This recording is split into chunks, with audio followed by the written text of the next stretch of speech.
Good morning. I guess it's noon right now. Good afternoon. Good noon. What do you say when it's right on noon? I guess technically it's a few seconds after noon, but it's still 12 o'clock. So, good noon. Good noon, dear people.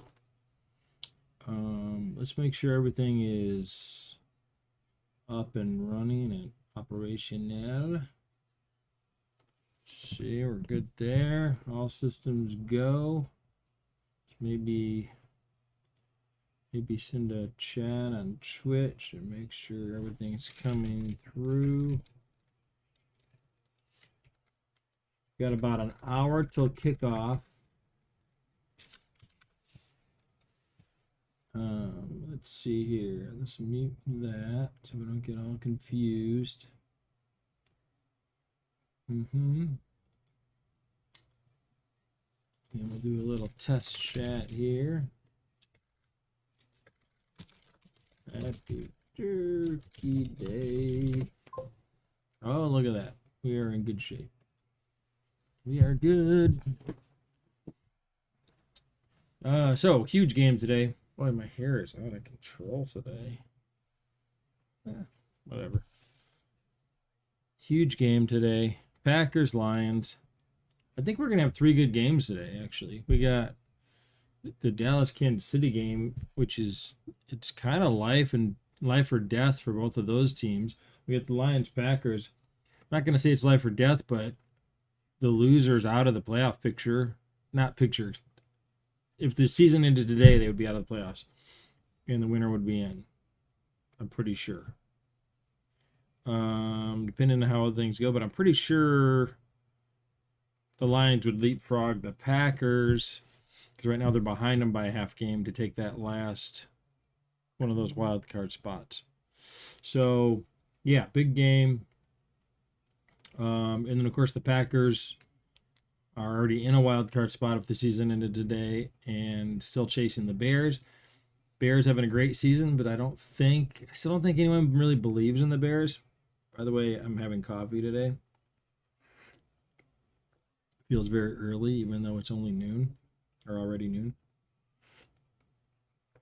I'll be heading over to my sister's later for Thanksgiving dinner. Probably as soon as the Lions game ends, I'll jet. But was that Tom Brady in studio?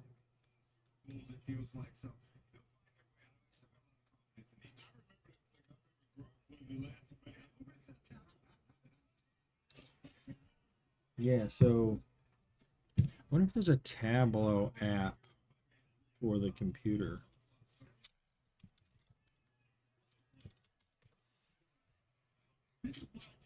Don't speak, I know what you're saying. I made the mistake of listening to this really great acoustic guitar player singer. Oh, this is to buy a Tableau. I don't want to buy one. I want to how it works. I know my TV is too loud and it's coming through. I can see that on the meter, but I'm not going to worry about it right now because the game hasn't started.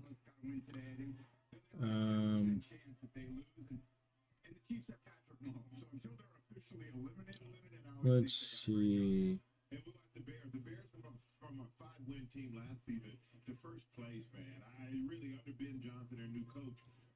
Let's see. Maybe I'll try Tableau TV Windows. See what that. Oh, Microsoft. Right there in the Microsoft Store. Let's try it. No, it's got a very low rating. Very low rating. Solo. It's a horrible Trump impression.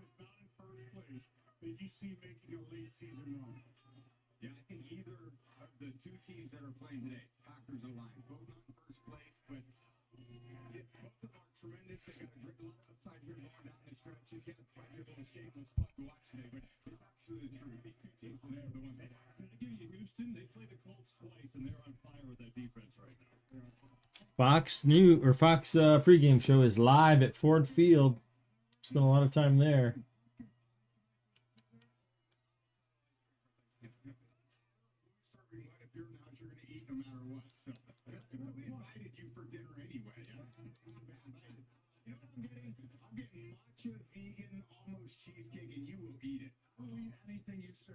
It's free at your house. You're right. Hey, you know what I did notice though? You mess with our earmuffs. Open your left hand, buddy. Oh yeah, no, you're doing a little hand warmer. Way to go. Hey, little sleight of hand play. But this, of course, is what I'm most familiar right. Tom Brady's got hand warmers. Hilarious, and he just got called out for it. Michigan, Ohio State. Go ahead. Ooh, look at.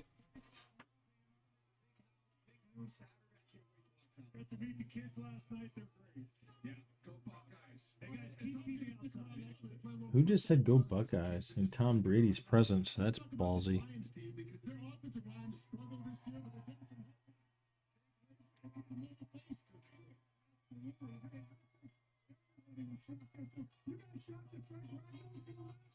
Frank Ragnow is coming back. I don't think he's playing today, though.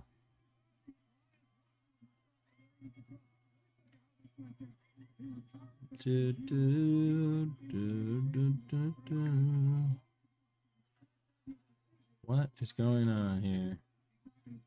Here's how it works. I already have it. Yes. Why is it not finding it? Oh, it had to be a Wi-Fi. Yeah, okay, I did that already. No wonder this app sucks. No wonder it has bad reviews. It can't even find my tablet device. Connected tablets, Wi-Fi network. Oh no, I'm not doing that.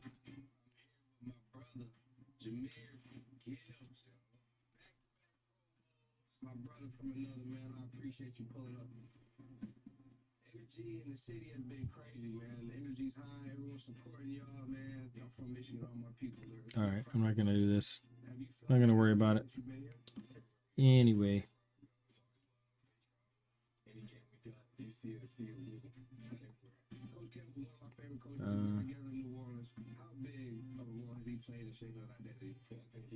I thought I was missing something here. Alright. That app sucks. I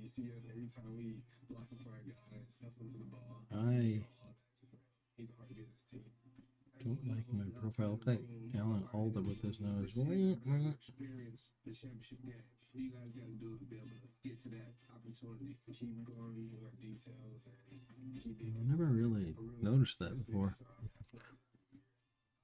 All right. I'm just being silly. All right, so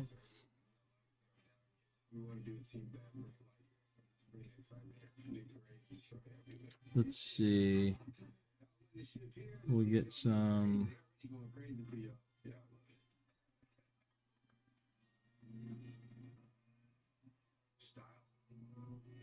Or substance. Somehow it became one. What am I looking for? Here we go. But there is another choice. Let's find the game on CBS Sports. Yes, sir. 20% below MSRP. All right. He used to be on T-Mobile, but their network kind of sucked. His words. A lot of things used to suck. Like cell phones the size of frozen lasagnas. But things change. Now T-Mobile has the best network by like a lot. But I'm just another guy in an ad saying the same thing, only first and true. Check out T-Mobile. All right. I don't care what Billy Bob Thornton Sling Blade has to say about mobile devices.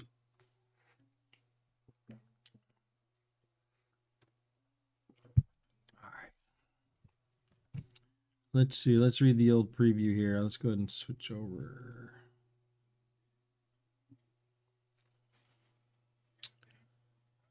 Regular season apps up in early January. The result of today's game may be pivotal. True. Packers are 7-3-1. The Lions are 7-4.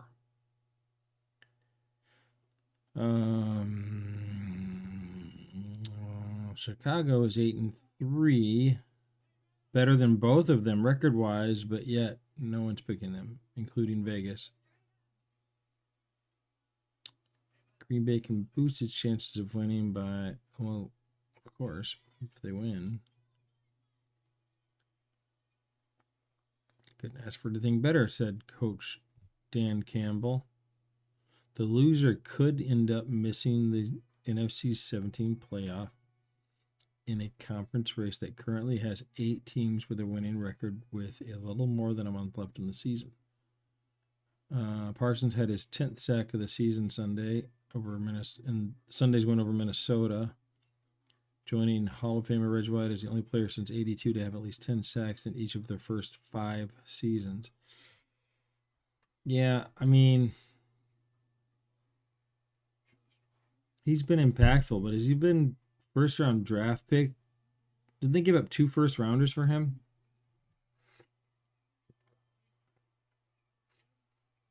I'm not sure he's had that much impact. The Packers held Gibbs to 2.1 rushing yards per attempt in their first matchup, which is crazy. He had 264 yards last week. Yeah, that's going to be key. And I would not be surprised if today we see the Lions use him as a decoy a lot and get the ball to guys like Jameson Williams. Would not surprise me at all because they're going to be, I would think anyway, they'll be keyed up on him. So, yeah. See how that plays out. Who's cooking today? I'm not cooking today. I'm going to my sister's for dinner.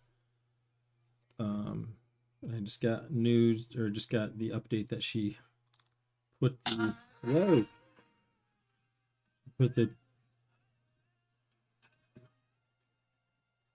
Colin Gray was at the parade today.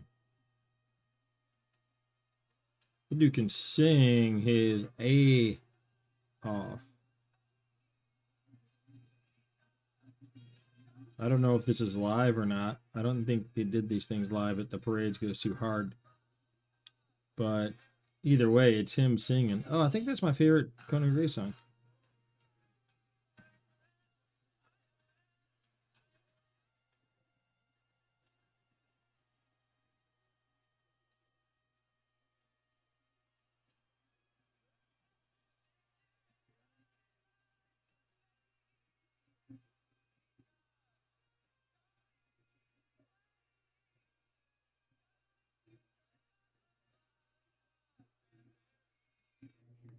Love that song.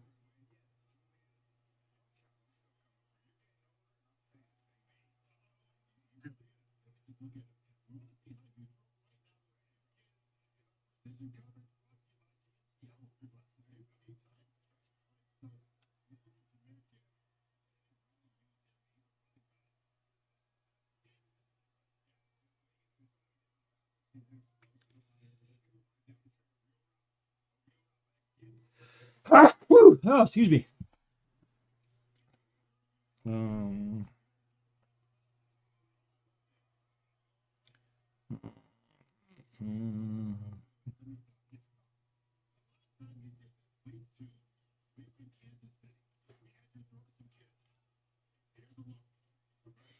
Okay, what am I doing here?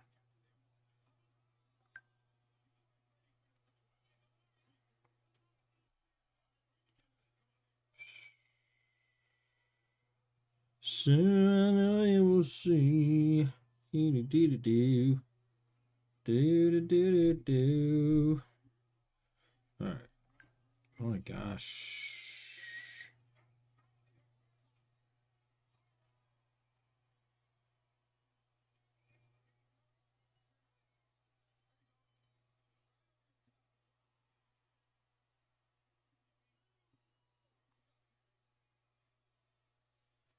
All right. Oh yeah. So anyway, I was saying, huge game here in Detroit. Obviously, you know, this is. Let's see. This is the 12th game, and there are 17. So there's still 5 more after this. But wow, it just feels like the loser of this game is going to be fighting to get into the playoffs and is out of contention to win the division. Now, mathematically, is that true? Of course not. But that's how it definitely feels.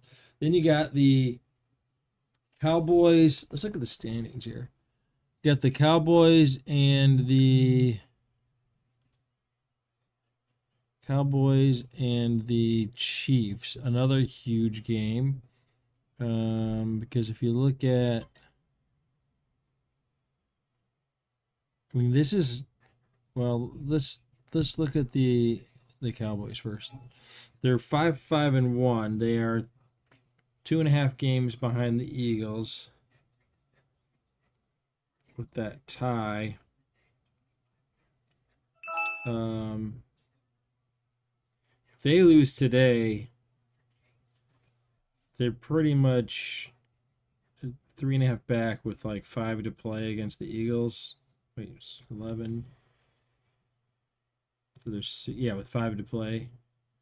They're done. They're done. Like, if they lose today, their division hopes are over. Now, let's see if playoff picture. Let's look at the. Oh, where's the NFC? This is so dumb that you have to scroll on the other one, but this one they have tabs. Riley, what's up? Got a bed like 10 minutes ago. Good for you. Hallelujah. Are you cooking today?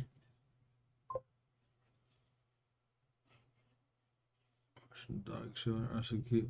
Oh, I forgot about that. Didn't they have like the puppy Super Bowl or whatever? I would just talk about how like we are fortunate to have 3 meaningful. I mean, we don't know if they'll be good games until they happen, but we have 3 big games today. Like, or at least 2 big games, and the other one will still be interesting. But you have Lions Packers, which obviously, like, the winner's back in the playoff. Well, here's the playoff thing right here. NFC. The Packers and the Bears are in there right now. But if the Lions win today, that swaps, and now the Lions are in and the Packers are out. So, obviously, there's still 5 games to go, but you know what I'm saying. And then we have Dallas. That's what I was looking at right now. Dallas in Kansas City. And Dallas, pretty much they can forget the division. Not that they're going to win it anyway, but like it's almost a mathematical. They would need to make up 3 games in the last 5. Mathematically, it's possible, but it's just not going to happen. Then in the wild card race, they are still, I guess, 1.5 back technically. But if they lose today, now they're 5-6-1. They've got 2 teams in front of them to try to beat out to get one of those wildcard spots. So yeah, it's like because Seattle's getting 1 at 8-3. Then you get San Francisco, Green Bay, Detroit all ahead of them. Right now, Carolina's ahead of them. So if they lose, like they're in big trouble. Now, for the Chiefs, believe it or not, they're in kind of the same boat because they are. Where are they at here? They're only one game back from a wild card spot.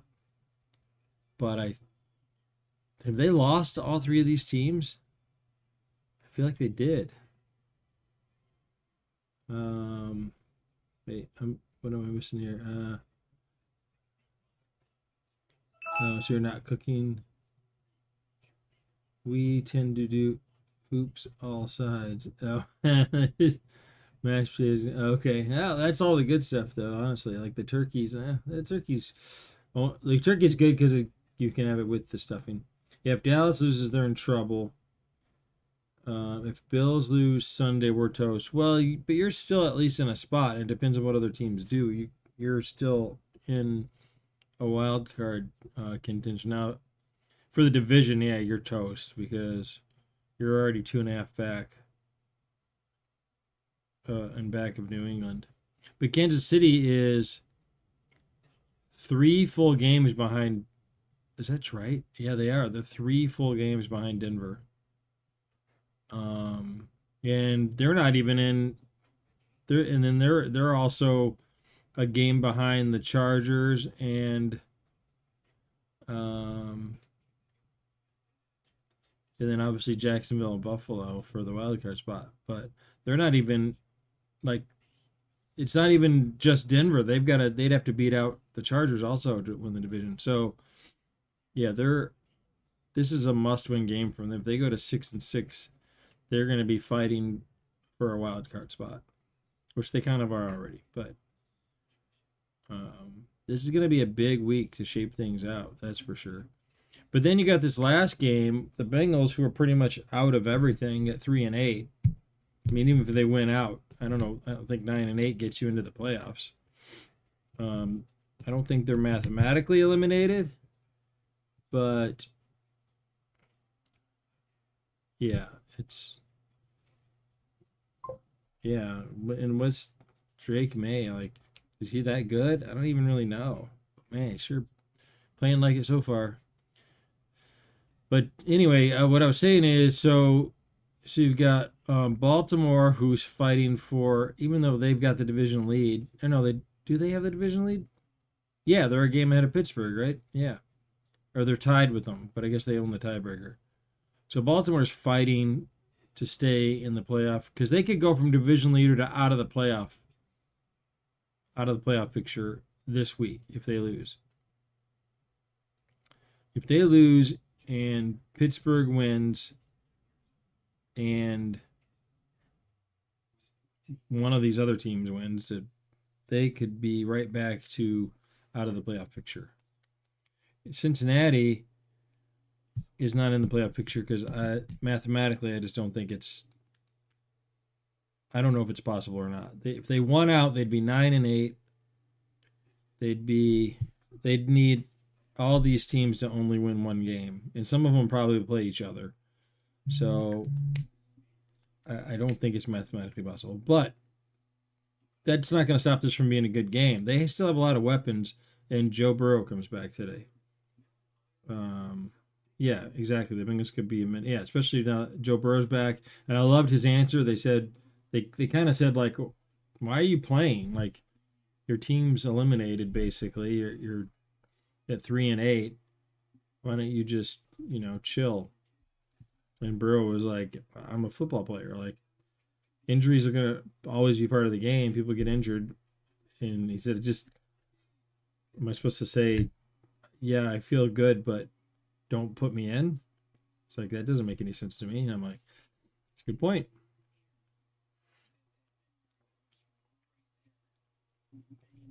And I really thought if they would have won that game last week, that was going to be my there's a radio station here in town where they do a thing they call bold ass predictions, where they just predict things that I guess Scotty and Chris kind of do that too.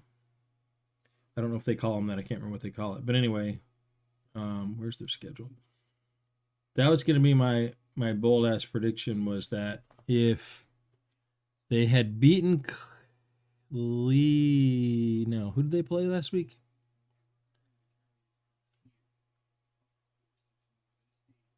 Did they play New England last week? Oh, maybe this was.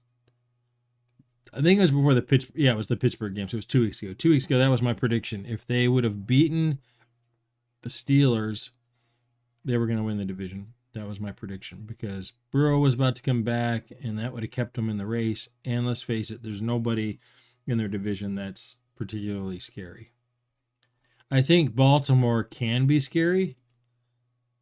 And they're scary at times and clicking on all cylinders, but it seems like that happens so rarely that who cares, you know? He's a professional. He's supposed to just piece out exactly. Yeah, exactly. Like, yeah, what are you gonna, I mean, you only have so many years that you can play before you're too old to play, unless you're Tom Brady.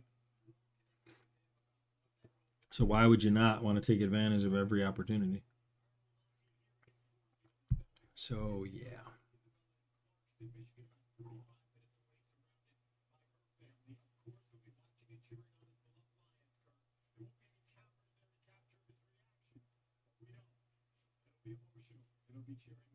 Oh, who's he talking about?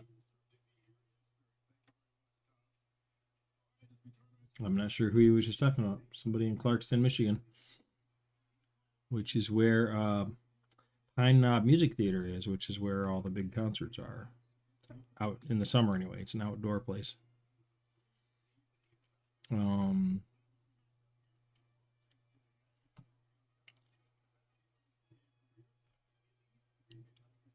Yeah. So anyway, I stand by what I said. We got 3 good games today that are all going to be interesting for different reasons.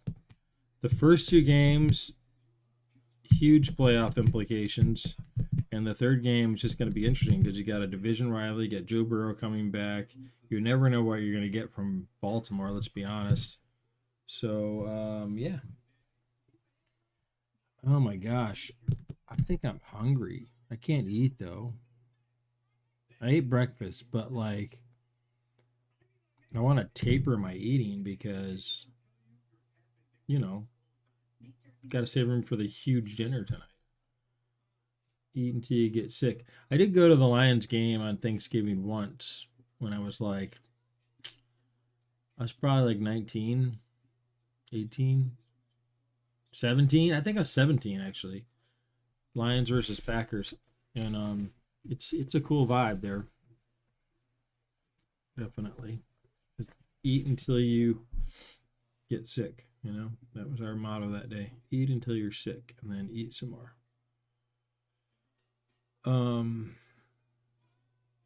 So we are about 33 minutes away from kickoff. So here's the question that people are starting to ask around this town. Is Jahmyr Gibbs better than Barry Sanders? Whoa, I just for those words to even come out of anyone's mouth, are pretty crazy. But let's just do a little comparison. If I can remember how to spell Jahmyr. Oh, that's right. There's an H in it. All right. We're going to pull up a comparison here. Let's pull it over here. Let's see now. Go down to compare. Going to compare him to Barry Sanders. Now, this is career, so obviously that's not going to line up. So we need to choose seasons for each choice. So for Gibbs, we're going to do all 3 seasons. Why is it not in here anymore? For Barry Sanders, we're going to do his first 3 seasons. Now, this isn't going to be fair because we're only 2/3 of the way through the season. But let's just see what it comes out to.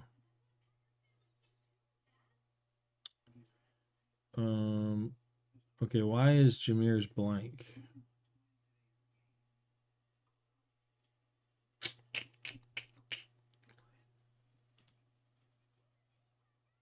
Did I do something wrong? Why has it got it backwards? Did I do it that way? I didn't even know you could. Okay. Let's try it now. That must have been why. Yeah, it was. Okay. All right. So Barry played 3 more. So it's only 3 more games. So it's closer than I thought as far as being comparable. It's I don't know what AV stands for. I'm not gonna lie. I'd love to make you think I do. The rushing attempts, Barry had way more because Jameer's been splitting time and we have so many weapons. Back then, all we had was Barry. Rushing yards, Barry has 1,000 more yards. That's a lot, considering it's only 3 seasons. But look at the yards per attempt, 5.6 to Barry's 4.9. Both are great, but rushing touchdowns, wow, Barry had 43. That surprises me because that wasn't like one of the frustrations of Barry Sanders fans was that when the Lions, anytime the Lions would get the ball down at the goal line, they would bring in another, like a big running back to, muscle his way into the end zone and take Barry out of the game. Obviously, Gibbs has way more receptions and yards there. I wouldn't say way more yards, but it's got more. Although Barry had more per catch. Jameer's got more touchdowns receiving. I do not remember Barry Sanders returning kicks. Don't remember that. And then Barry went to the Pro Bowl all 3 of his first 3 years. We don't know yet about. Oh, there's no way Jameer's going to not be a Pro Bowler and All Pro this year. So that part will be tied. So considering that he splits time with Demo, it's a pretty good comparison, I would say. Same age roughly. And also remember that this is with Barry having 3 more games. And I don't know why he only has 3 more games. I don't know why he only has 3 more games in. I don't remember Barry being injured that much, but maybe he obviously missed some games. I'm pretty sure he started as a rookie, so it wasn't like he came in later in the season his rookie year. So through 3 seasons, that would be 16 games. So that'd be 48 games. Oh, that's only 2 games. He's only missed 2 games. And Jameer has the benefit of playing 17 game seasons. So 34 plus 9 this year. I think he missed 1 game due to injury, and this is the 11th game, I think. So, yeah, makes sense. So, but part of this, and I've done the same comparison with Amon-Ra St. Brown and Calvin Johnson, and it's kind of the same thing because Calvin Johnson was hurt a little bit here and there. So, even though I think when I checked last week, even though we're only 2/3 of the way through the season, when I match up the seasons, they had the same amount of games played. But to me, it's still more fair to do number of seasons because injuries and durability is kind of part of it. And Calvin was hurt a lot, and I'm not saying it's necessarily his fault. So, but it is what it is, Oh, they're interviewing Aiden Hutchinson now.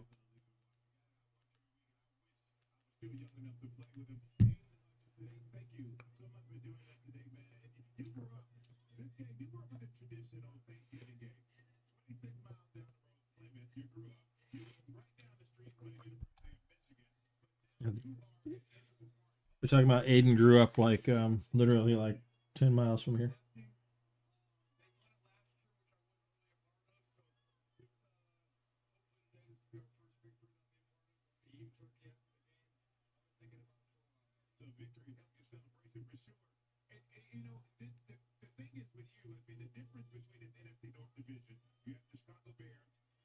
They have you guys, and you have the team you're facing today, the Green Bay Packers. Only 1 game separates you. What are you guys going to have to do today to move yourself up the ranks to try to win the division again? It's always funny when they ask him what they got to do to win. We got to score more points.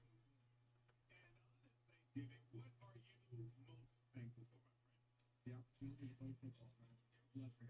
You know, when I met you, we talked about football. You were all about football. And I know this is the most sincere answer that anybody's ever given me about thankfulness. So thank you, man. Appreciate it. Man, it's good to see you. All right, have a great game. Well, you know, his thankfulness is because last year he hit the tools to town. He broke that leg. Aiden Hutchins is just a good dude.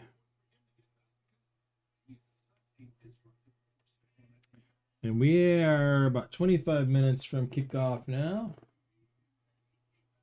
Tom Brady must be calling this game today, huh? That worked out well for him. He'll be I'm sure he'll just stay in town for the big Michigan game on Saturday here at rivalry week.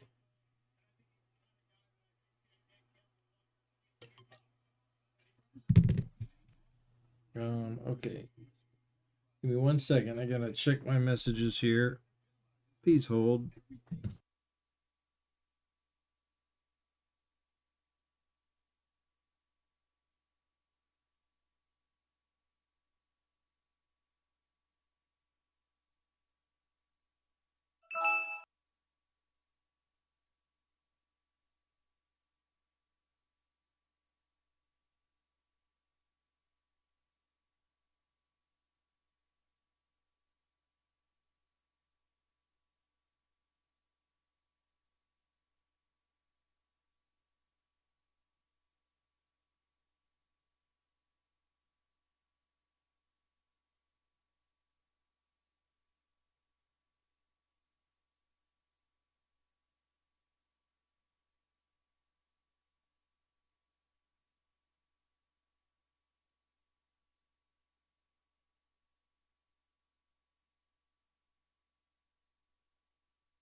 Welcome back. Welcome back to me. I had another idea here. Let's see what's going on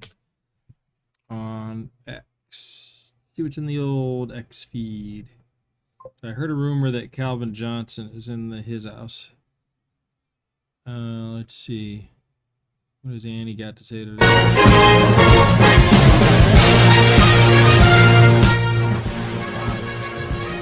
Showing up Thanksgiving with nothing but the drinks, to run over kids in the turkey bowl and watch 10 straight hours of football. Yeah. Okay, Annie. She's a happy girl today, apparently. Let's see what the Lions are tweeting out. Let's go. 1-6. Calvin Johnson is in the house. That's an ad. It's a shot of Ford Field. Little hype video. Pre-game. Panay and I can't remember who that is.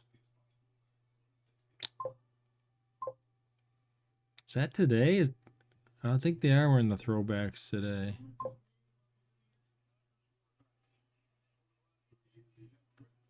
Like, we have an Allen quarterback on our team too.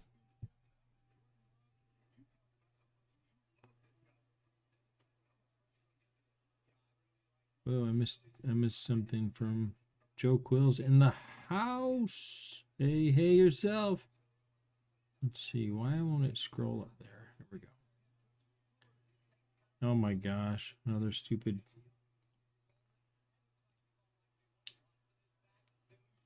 Person trying to sell viewers. What's up, Joe? I want to hear your thoughts on the Cowboys today, Joe. Because if the Cowboys lose today, I mean, your Eagles can pretty much coast. As if they couldn't already, but I think it's almost the dagger today. Like, even though there's 5 games left after today, I mean, what will it be, like a 3.5 game lead or something like that, or 2.5 with 5 to go? I don't see how they catch them. And I would see. Well, let's see what Calvin had to say. Calvin Johnson, aka Megatron. What's up, guys? Calvin Johnson, aka Megatron here. Thinking back, one of my favorite memories in this building on Thanksgiving came. Probably my last Thanksgiving here. 3 touchdowns against the Eagles. That was a good one. What's up, guys? Was a good one indeed. Johnson, aka Megatron CJ. Here. Thinking back, one of my favorite memories. It was against the Eagles, Joe. Sorry, man. No offense. Probably my last Thanksgiving. But boy, we missed Calvin. We retired too soon. Okay. If Dallas loses the next 2 weeks and the Eagles win the next weeks, the division is clinched. Yeah. But I'm saying even if the Cowboys lose today and the Eagles win on Sunday, they play Sunday, right? Not Monday. But oh yeah, and there's a game tomorrow, I think, too, the Black Friday game. I mean, it's kind of lights out, right? Oh, it is the Eagles playing tomorrow. Okay. If the Eagles, yeah. If the Cowboys lose and the Eagles win, maybe not mathematically, but that's lights out. Everyone scored 3 touchdowns on the Eagles that year. Oh, no. I don't remember what year that even was, if I'm being honest. Let's look at the Lions inactives today. You got Frazier out, Glasgow out, that's a big blow. Kirby Joseph out, that's a big blow. Tyler Lacey, I mean, none of these are good, don't get me wrong. Khalif Raymond, that's actually a bigger blow than people realize. I don't know, unless you follow the Lions, you don't probably realize what a big piece of the puzzle Khalif Raymond is. He's extremely fast. Some people say he might be the fastest guy on the team, which is pretty crazy considering you've got Jahmyr Gibbs and Jameson Williams. Yeah, Wingo out, and another huge blow is Brock Wright is out. And the reason Brock Wright is an excellent backup tight end, he could probably start for a lot of teams, but the reason that's really big is because Sam Laporte is already out. So we're down to our third tight end. I thought I don't know how hard it is to switch positions, and I know Tesla is a rookie and still learning the wide receiver position. But I'm wondering if they should just line up. He's a big boy. Line up Tesla at tight end a little bit. But I don't know. That might be a big ask because I know that they were. I can't remember who it was. A former football player, one of the pregame shows, one of the pundits. He was saying that, believe it or not, like one of the hardest parts about going from college to the NFL is learning all the formations and where you're supposed to be and which route you're supposed to run, because you'll line up and you have to figure out, are they playing man, are they playing zone, and then the route you run depends on the defense they're playing. So if you're not on the same page and the quarterback thing, and that's how sometimes you see, those passes will be off and they'll say, oh, they miscommunication there between because they'll throw a pass and it's like nowhere near the guy and you're like, what just happened? And it's probably a situation where the quarterback read it as a zone, so he thought he was going to run one route, and the receiver thought he was going to get manned up, so he's running a different route, and so the quarterback's throwing the ball where he thinks he's going to be, and he's not anywhere near there. Because a lot of times those guys, if you watch those passes, they'll throw them a lot of times before they even make their final break. So anyway, I'm interested. Are we up on YouTube right now?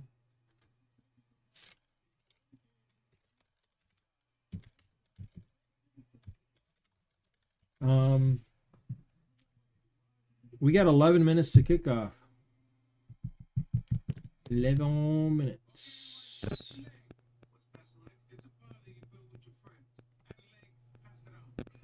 It makes me mad that somebody has chairman of the board already as their YouTube channel, but they don't use it.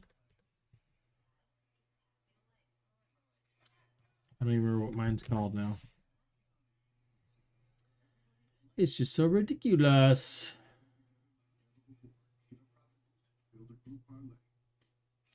Not showing up in this list as live. Am I not subbed to my own channel?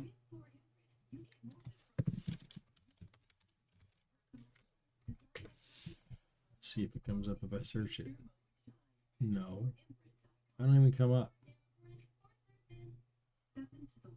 That's ridiculous. Where are... Oh, maybe because I spelled it wrong.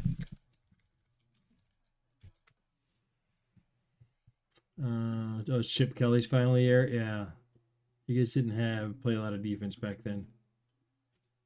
Yeah, he's been burned before, haven't you, Joe? Wait until it's officially clinched. Oh, I am live. There, I found me. Just want to send a text message or a chat from there and make sure that those are coming through just in case. Oh, and now I've got my echo going. I gotta mute that. There we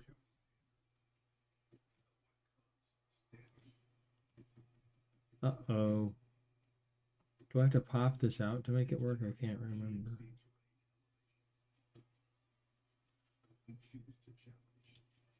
Do. Social stream.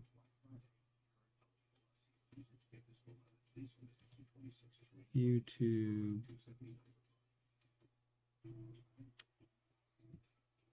Why is...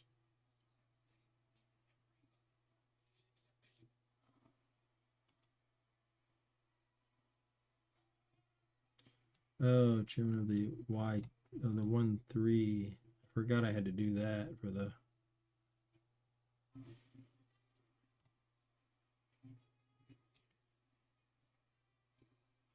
Copy. Paste.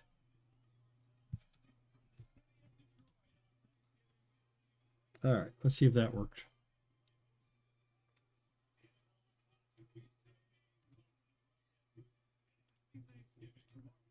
All right, now we're going to try it again.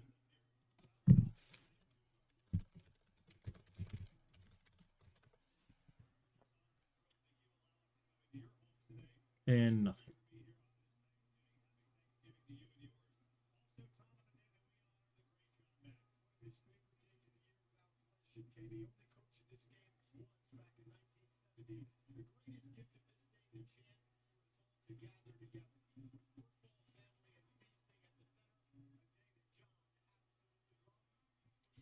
Yes, we do celebrate John Madden today, of course. Now, why am I not getting YouTube comments? Why am I not getting YouTube?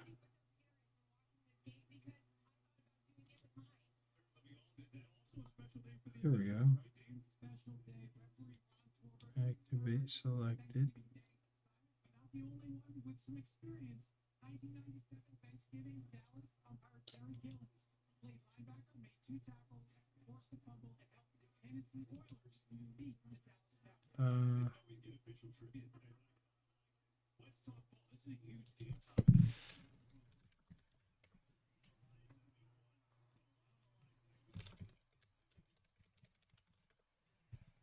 Yeah, that's the other thing to do. There we go. Now we're working. Does it just have to stay open?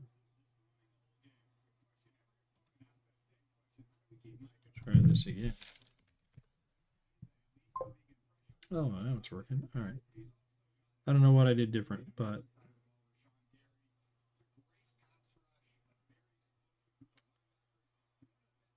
oh, you have to. Oh, the other one. Oh, it's an auto activate. So I guess you have to activate it. How do I know it's active now, though?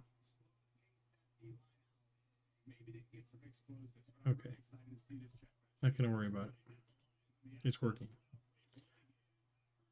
All right, we are 6 minutes from kickoff, which probably means like 10 minutes from kickoff.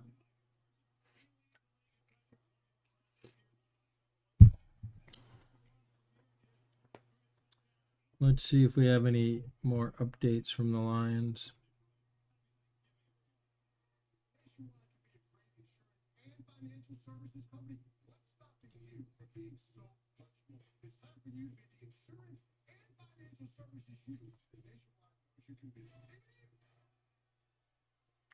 Free game job.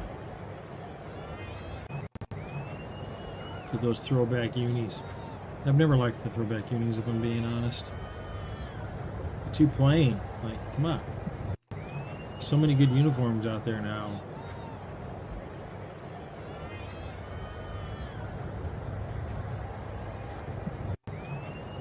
As long as you don't have someone imitating Aretha Franklin's 20-minute version of the anthem. You never know in Detroit. I wonder who is doing the anthem today. I already know who's doing the anthem today. Now I can't remember. Who did they say was doing the anthem today?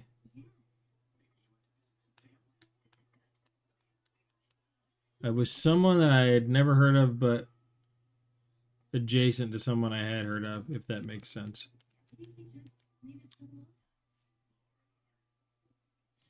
That was one cool thing about working the Lions games. It was cool to get in early because you'd always get to see the whoever was doing the anthem that day warm up. They'd do a practice run before anybody else, before people came into the stadium. Happy Thanksgiving to all. We're thankful for having friends in football. Hang out with us. Yay, good call, Riley. I'll just leave that message up as long as I can.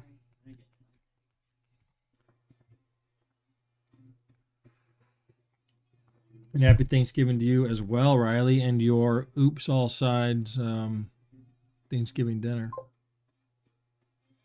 Oh, cool. Pinned. You're good. I don't even know how to do that.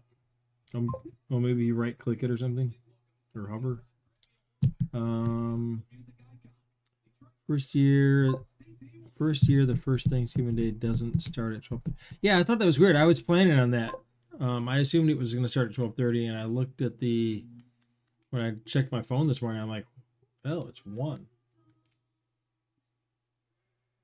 Okay, this is not who I thought. I don't know who this is.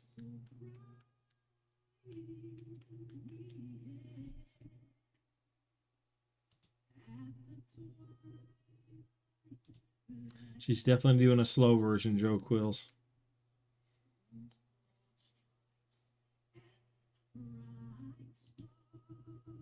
Yeah. First game.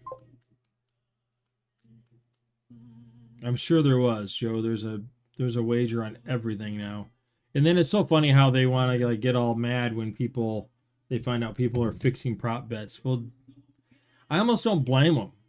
Like if you found out people are betting on you whether you're going to play more than 25 minutes in the game, I'd be like, "Hey man, I'm going to sit out.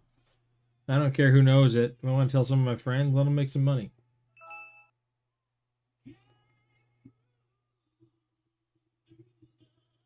Yeah, she's definitely milking this anthem.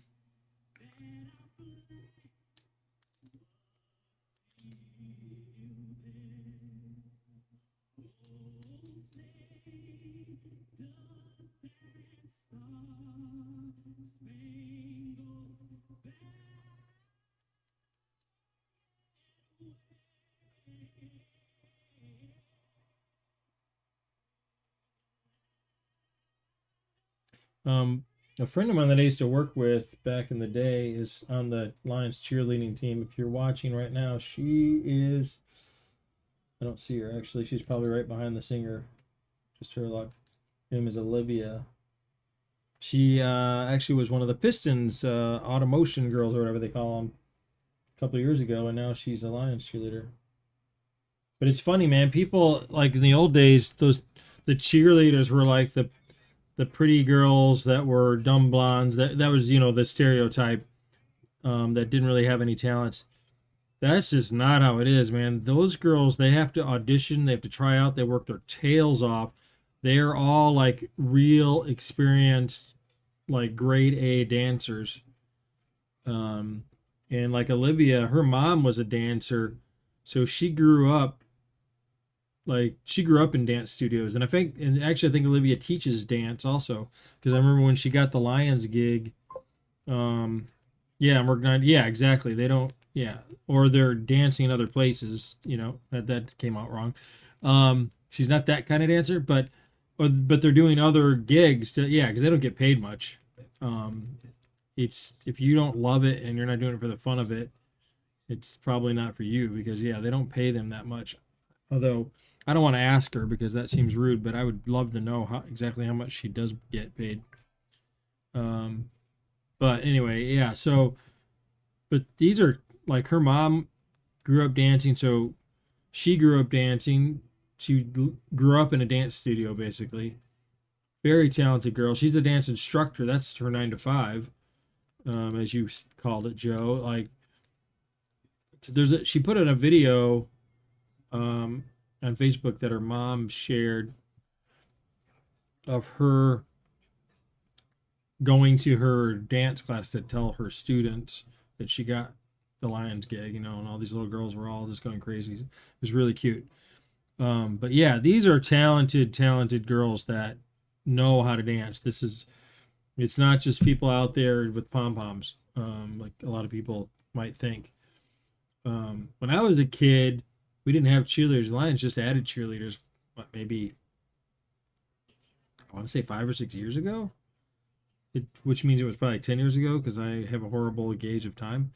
But they used to have, during the breaks, they had baton girls. They'd have 4 of them. One would go to the corners of the 4 corners of the field in the end zone. So when there was a timeout, they would go out there and they would twirl their baton and throw it up in the air and yada yada yada. And that was it. That's all we had. We never really had cheerleaders until, like I said, a few years ago. But it's too bad. I wish that I was still working Lions games now, or that Olivia would have been doing this back then, because I could have talked to her like before all the people get let into the stadium. I don't know why. I don't know what I would have said, but I've never met her. I only know her mom. No, I do know what I would have done. You know what I would have done? I would have gotten Olivia to take a selfie with me, and then I would have sent it to her mom just to freak her out. That would have been funny. Yep. Let's just see if this is still working. Hello from YouTube. Boom, there it is. Look. Oh, it even has the little, oh, but it doesn't have it when it has the little symbol to show me it's from a comment from YouTube, but it doesn't show up when I put it on the screen. I think I can change that in the settings, but whatever. It's not important. All right, here we go. It's 11:03. Well, 11. It's 1:03. I think it's kickoff time. It is kickoff time. It looks like I'm assuming the Lions won the toss because they're kicking. They probably deferred to the second half. Here we go. Let's see if we can get the scoreboard up here now. If the scoreboard is ahead of us, though, I might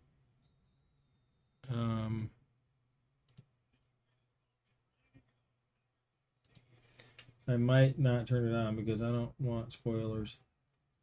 Here he comes from the 10 down the sideline out to the 30, about the 29. He's going to get stopped there. We got a flag down, which is usually holding. Wow, they wait a long time to blow that whistle. Long time. See what the flag is. Yep, holding against the return team.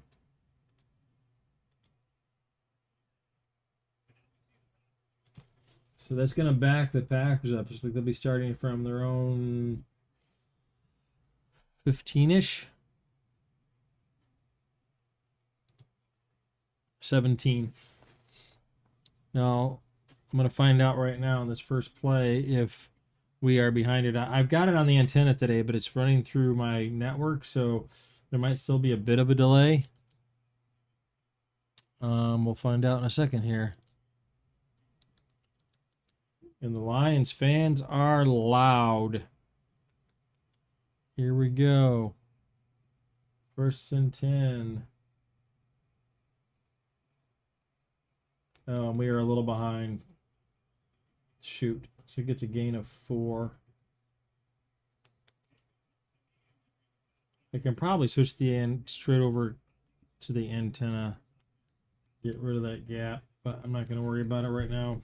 Just don't pay attention. If it's ahead of you, don't pay attention to the web. Might be enough of a delay in my stream that's not a problem for you guys watching. Pass over the middle, and that's not the start we want. This is what it feels like when we play Green Bay. It feels like they just move the ball at will. It drives me crazy. I wonder if I can change categories while we're live.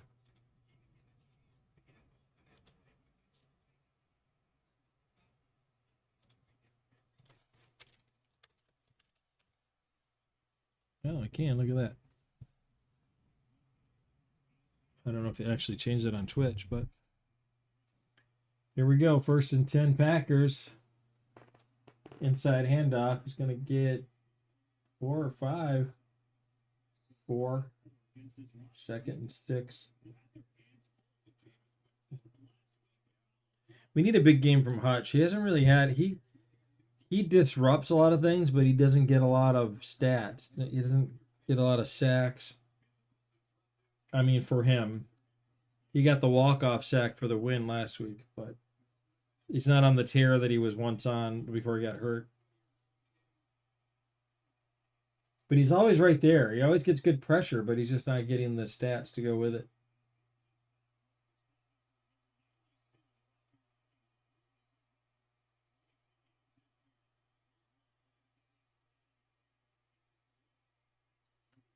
Ooh. It's going to be 3rd and about a half a yard. Woo!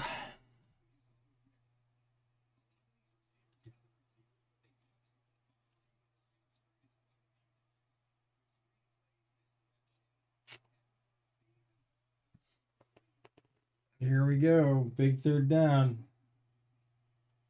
Let's get a stop here. Although, everybody goes for it now. I feel like Dan Campbell started that trend. It's like a 3rd and full yard, actually. Gonna do a handoff. Oh, he got it easily. And then some. Still on his feet. Down inside the 40. Just inside the 40. This is what Green Bay wanted to do. Come out and control the line of scrimmage early, and they're doing it.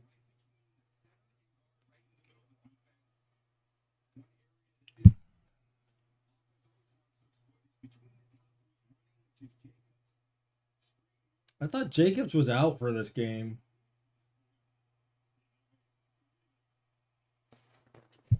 Not really thrilled to see him. Another handoff. Oh, he had him in the backfield and he got away, but he'll get ahead for about a yard. But man, they had him.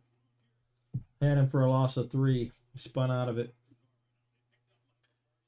Spun out of it.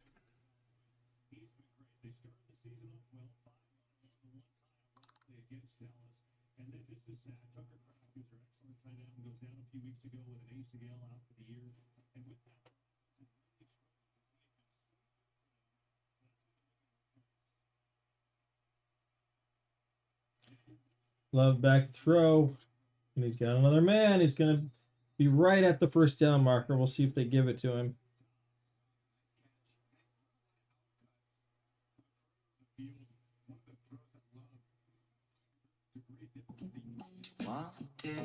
What in the world?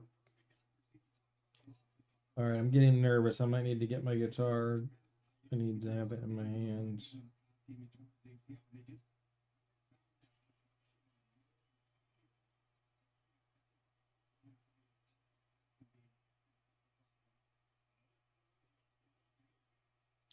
They did not give it to him. It's 3rd and less than a yard this time. Handoff inside. He got it. Got about 3. They're just marching right down the field on us. Come on.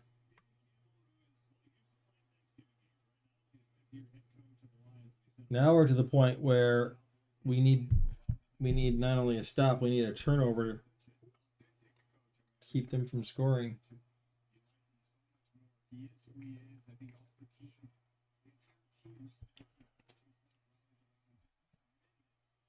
They are inside the 30, down to the 27. Love out of the shotgun. Josh Jacobs to his right. Actually, that's not even Josh Jacobs. Who is that? He's scrambling. He's in trouble, buying some time. Oh, he had a man. He threw it at his feet.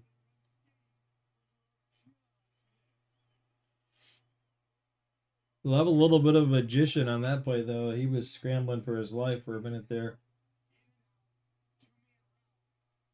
He had him open, but I don't know if he expected the receiver. Like when the quarterback's in trouble, receivers seem to have forgotten he was so open. That was a touchdown. That was a touchdown if he could have gotten the ball out there to him. And that's what happens on broken plays, you know? I mean, it's hard for everyone to keep their guy covered for that long. Pass over the middle, incomplete. That wasn't close. Last 2 passes have looked bad from Love. Maybe we got him out of rhythm now. It's going to be a huge 3rd and 10 here.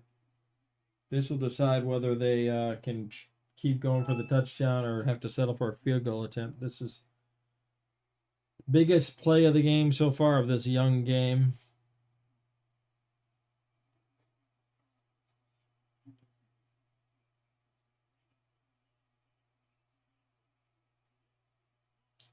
Third and long. Here we go. Three trip set to the right. Single receiver to the left. One man goes in motion. Balance out the formation. Running back stays into block for extra protection. Love in big trouble. He's got nowhere to go, and he has to throw it away. Good pressure by the Lions defensive line. We'll have to settle for field goal try. Now, it would be great if he could miss this now.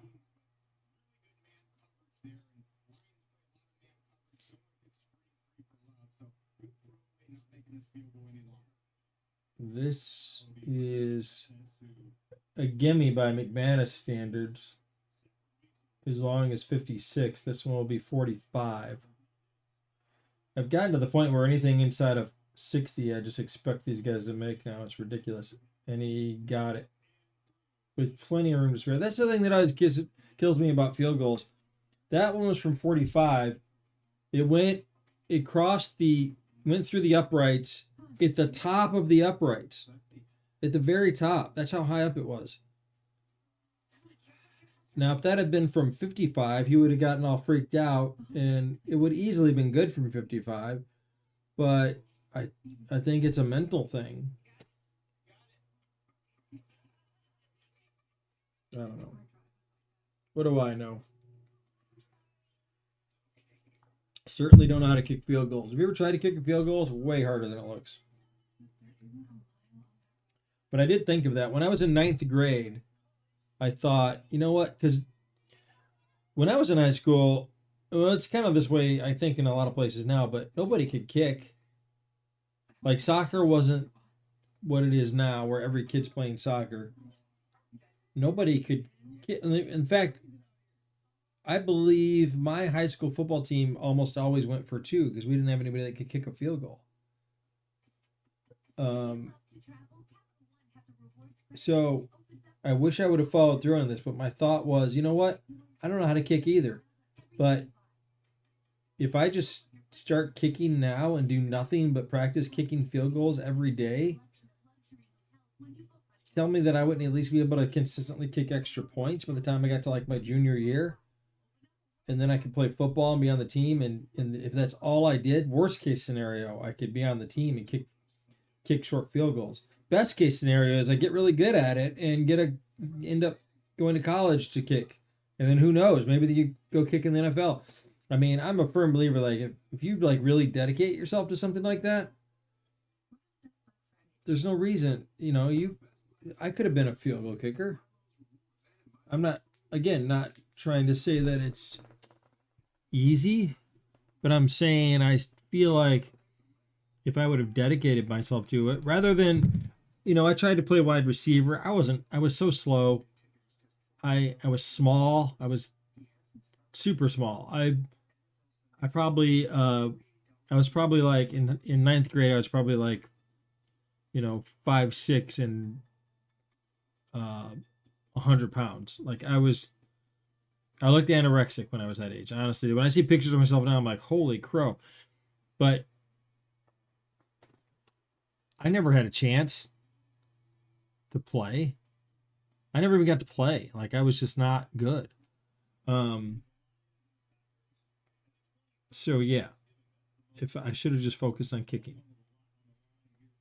Though I think we did have a really good kicker on that freshman. I went to a different high school in Georgia when I was a freshman. And I think on that team we had a kid that broke the state record for the longest field goal. But my point still stands because when I got back to Michigan for 10th grade, I don't think we had a kicker the whole time I was in high school. Like, we always just went for 2 after a touchdown. All right. The Lions have got to answer the bell here. They had a touchback, so it'll be 1st and 10 from the 35, which I still can't get used to these kickoff rules. It's very strange. But here comes Goff. Gibbs is in there. Jameson Williams, St. Brown. Got a 3 wide receiver set. Goff will be under center. Jamar deep in the backfield. Looks like Goff is changing it up at the line of scrimmage. It's going to be... Oh, he trips, but he gets the ball into Gibbs' hands for a little gain of 2, but that could have been a disaster. I don't know if he tripped over his own feet or the center or what. Let's see here. Oh, yeah, he got stepped on. Yeah, he was literally on his knees. That ball hit Jahmyr Gibbs' leg as he was handing it to him. That could have been a disaster. Who's in the backfield? We've got a fullback in the backfield.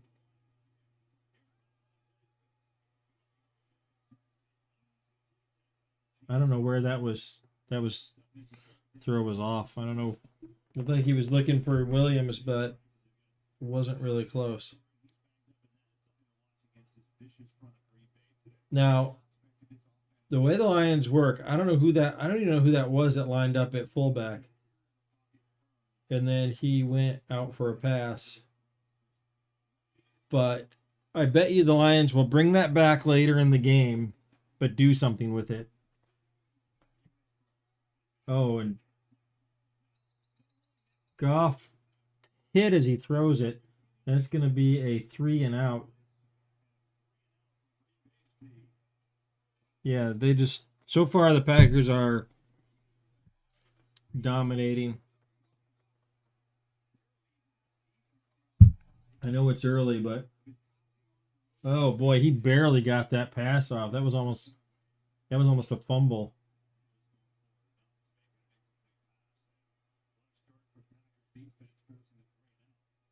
We're gonna need something. We need a play. Somebody needs to make a play. Fair catch called for and made inside the 20 around the 18. Call it the 17. Man. All right, I'm going to go refill my drink. I will be right back.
All right. I didn't even get a chance to go get a drink. There is a pass. No flags. Thank you. Whew. going to be third down. Thought we might get a PI on that one. That's the kind of calls that go against us, it seems like.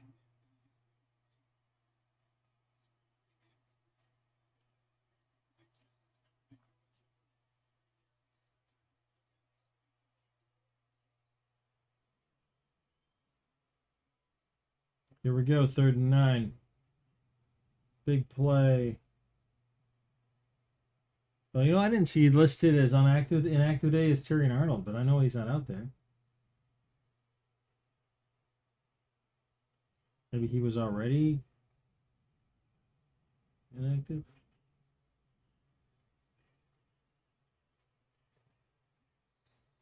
There is a stop. Big 3 and out for the Lions defense. Huge 3 and out after the way this game has started. Because I tell you what, if they would have gone down and gotten more. Let's see. He was trying to say he wasn't down.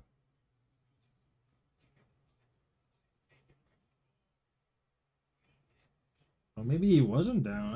I never saw anything hit the ground, but they blew the whistle. So, who's back for the kick return with Khalif Raymond out? Oh, it's Tom Kennedy.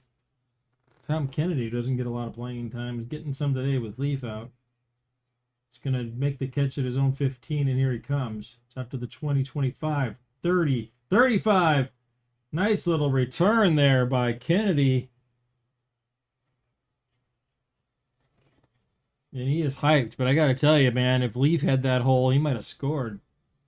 Nothing against Kennedy.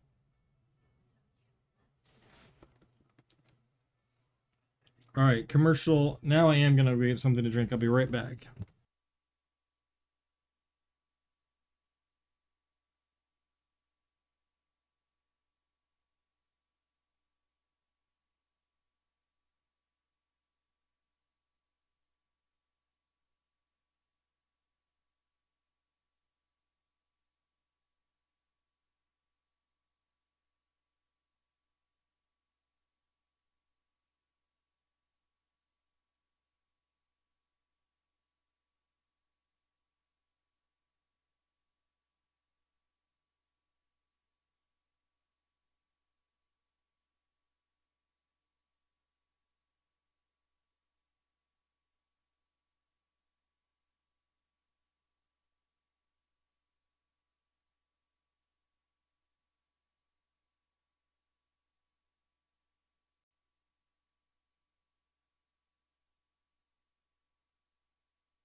And we're back.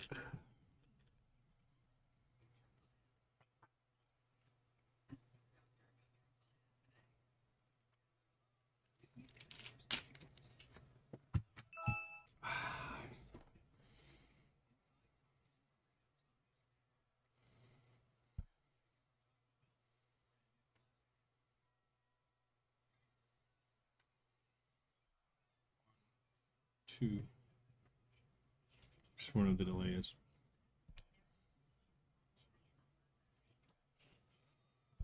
One, two, three, 4, 5, 6, 7. Oh, it's interesting. Twitch has about a 2-second delay, and YouTube has about a 7-second delay. Interesting. Not really. It's not really that interesting at all, but still. Okay, here we go. Lions 1st and 10 from their own 37. Let's make something happen here, boys. Hand off to Gibbs. He's got to the outside. Look out. And he's going to get about 8. Maybe 7. 2nd down and 3.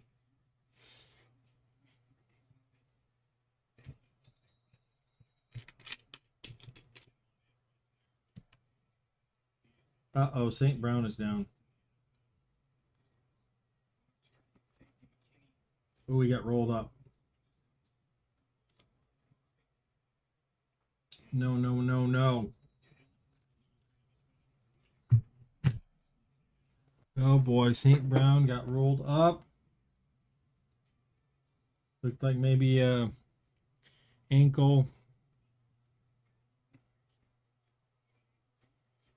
No, that is about as bad a news. I mean, hopefully he's fine. Hopefully he's fine. He's fine. He's fine. He's fine. He's gonna walk it off. He'll be fine. Right? Oh boy. I'm gonna need a guitar for this. I haven't touched my guitar in like a few days. Just because.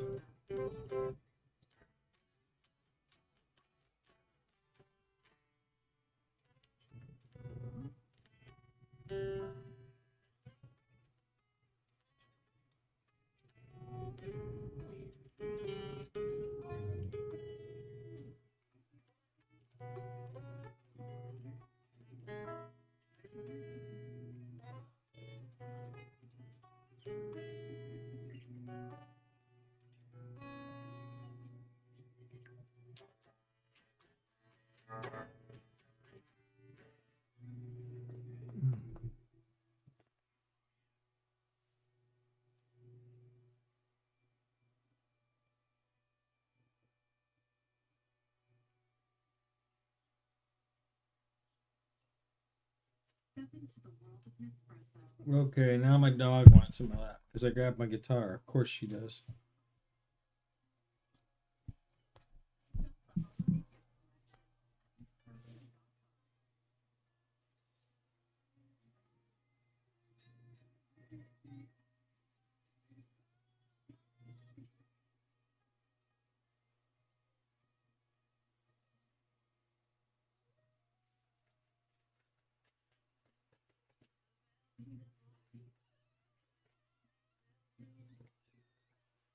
Why is the dog crying? Want to sing?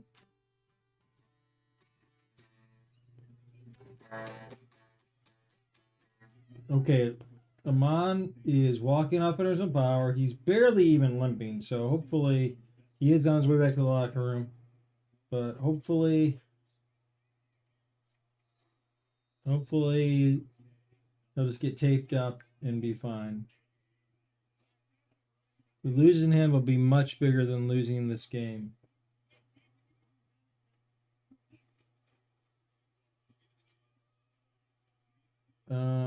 Gibbs up the middle on second effort. He's gonna. Oh, look at him pushing the pile. Oh, and the crowd's going nuts. They love it. Joe, I don't know if you're still here, Joe, but there was our Lions push, the back push. It wasn't really a tush push, but that was like a rugby scrum.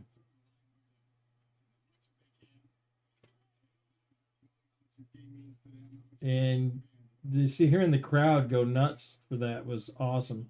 Okay, he's got Montgomery in the backfield now. Let's see if he can get something going. He's still a great running back, so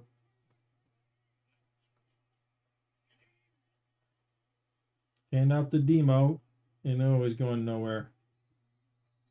And we got a flag on the play. Looks like it's against the Packers. Wooden was acknowledging.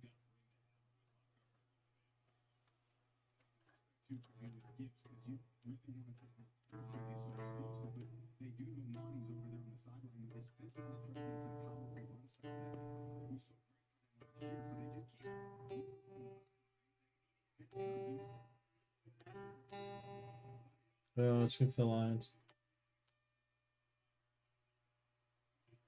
So it'll be 1st and 15.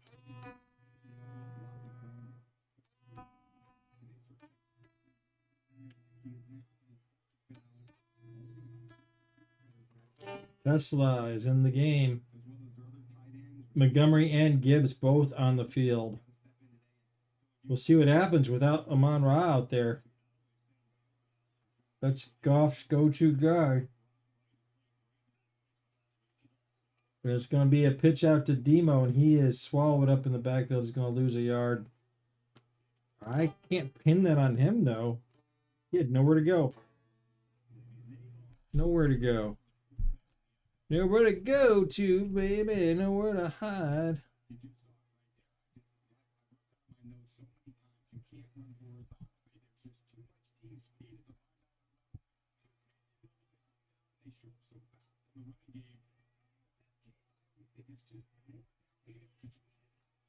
So it's going to be second down and long.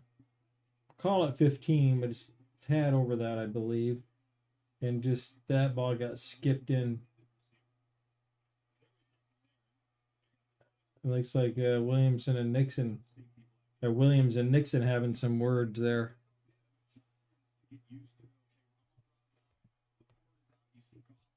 So now we're without Laporta. We're without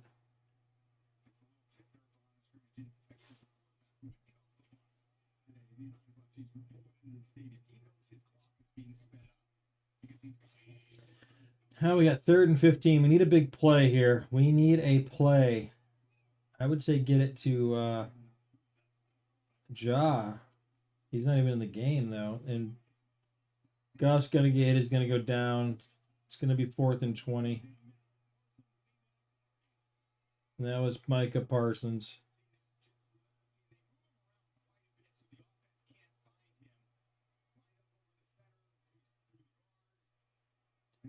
You know what? It wasn't that. That was almost a coverage sack. I mean, kudos to Parsons. He got to him. I mean, I keep throwing hate at him, but obviously he's a great player.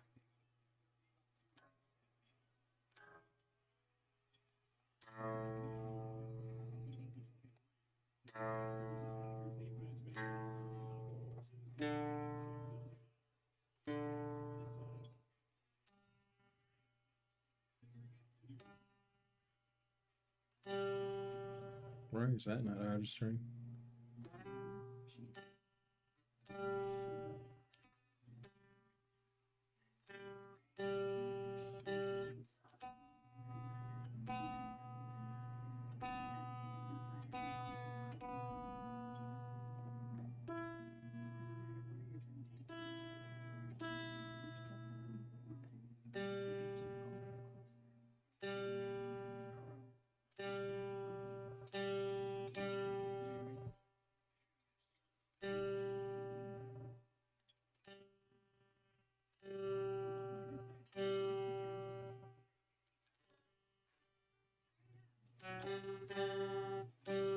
I want my G string to get in tune. That's what she said.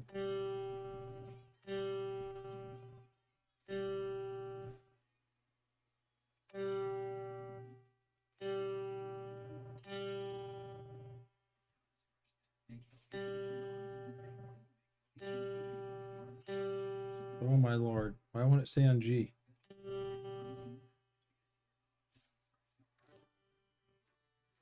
Alright, good enough.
Okay, here we go. 1st and 10. Need another big step up from the Lions D. They got Love in trouble. He's going to scramble and throw, and he's going to miss Watson downfield. Good defense so far by both teams. So St. Brown, it was the ankle. He's questionable to return.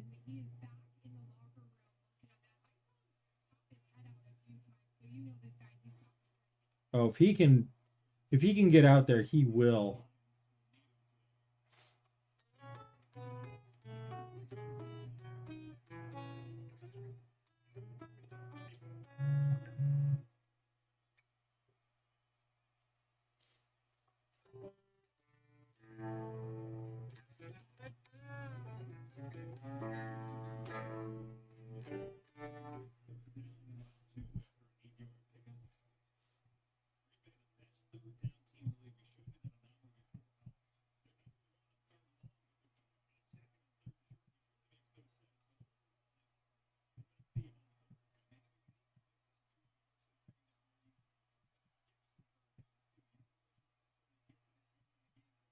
Here we go.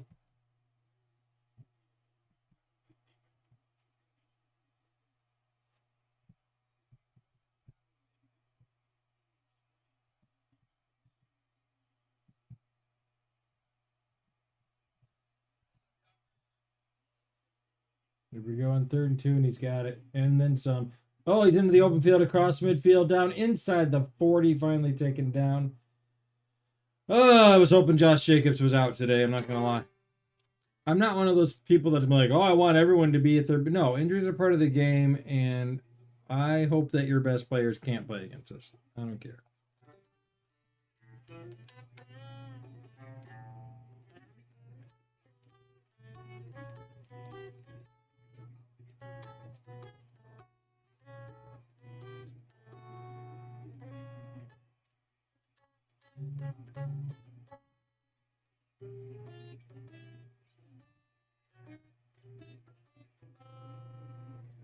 And there's a little pitch out right side, and he's got a couple little wedge of light there. He picks up 5.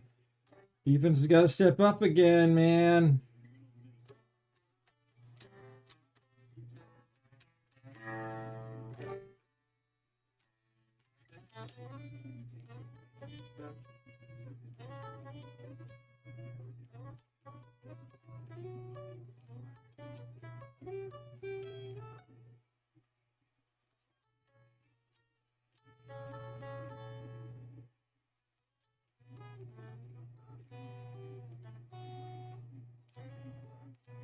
There's an inside handoff. He's going nowhere. It's going to be 2nd and, I'm sorry, 3rd and about 4.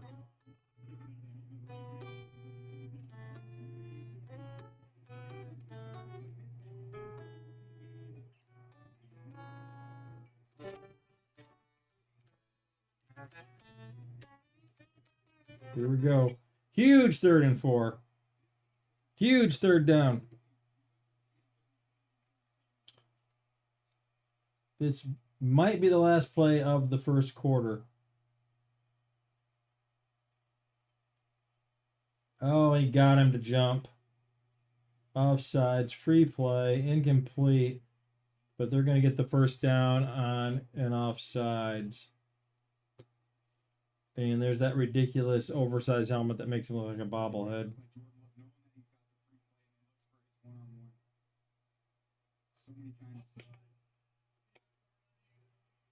We can't do that.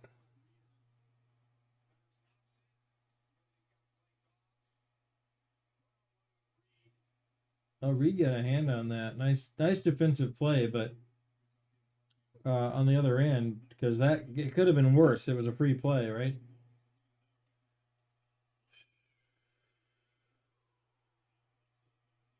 Here we go. 1st and 10 from the 29. Defense has got to step up now. Now they've got to hold them to a field goal attempt. They got Jacobs in the backfield. This time they'll get him. He'll lose 2. It'll be 2nd down and 12. Anzalone with the tackle. I saw a guy with an Anzalone jersey, but he had rearranged slightly the letters of his name. I'll let you figure out what he made it say. That'll be the end of the first quarter.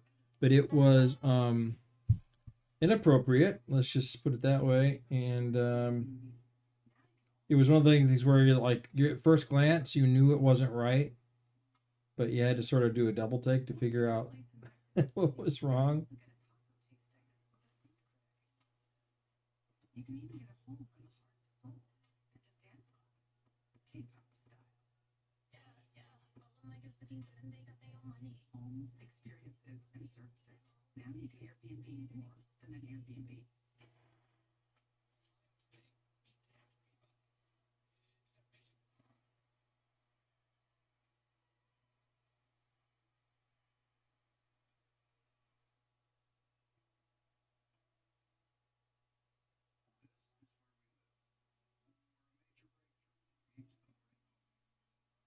Game-changing idea. It's the game-winning shot. Where round-the-clock research assures more time. Where we drive, explore, and discover.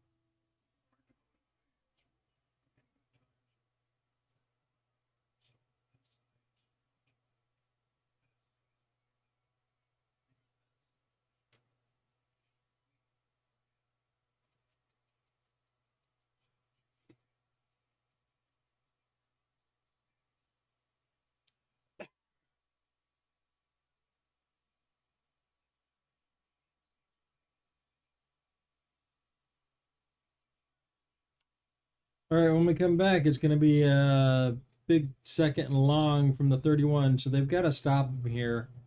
They can keep him from getting a first down. We're looking at 40-something yard field goal attempt, which, let's be honest, I'll probably make. But if you can hold them to 3 here and only be down 6-0, considering we've really not done anything, we have -6 passing yards. We have 10 total yards. Let me put it that way. They have 102. We have 10. They have dominated this first quarter.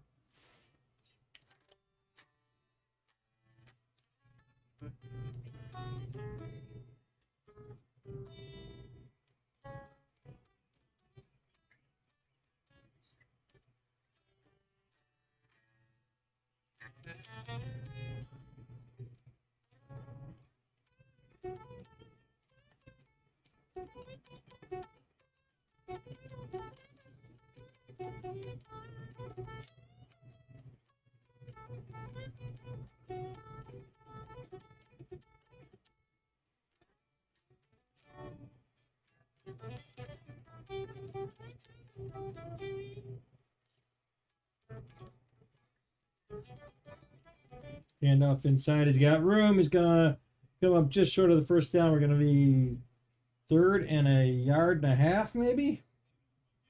Huge 3rd down. They're gonna call it 3. Looked like he was closer than that. His knee must have hit before that. Looks like they're going hurry up here, which I don't really know why. They want to catch the lines in the specific personnel, I guess. 3rd and 2. To long to. Oh, he had a man, but no. That's a huge stop, assuming they kick the field goal here. But he was looking for Watson. This is the 3rd or 4th time. Oh, and Branch kind of got away with one there. But I think the fact that he got his hand on the ball, they're going for it. Oh, boy. They are going for it. This is now the new biggest play of the game. They might try to get him to jump. Clock already down to 2-1. Just get the snap off. Love back to throw. He lets it go for the end zone. He's got a man touchdown. Did he get 2 feet in?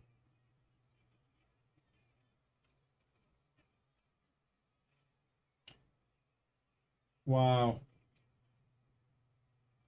1. Ooh, rolled his ankle. Oh, I think he's out of bounds. This is coming back. I think this is coming back. Let's see. 1. Oh, maybe that was a second.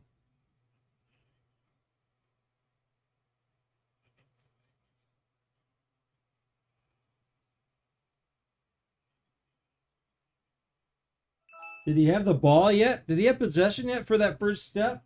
Let's see here. Oh, I don't. Oh, man, I need to see the other angle. Here we go. Oh, mate. Oh, that's so close.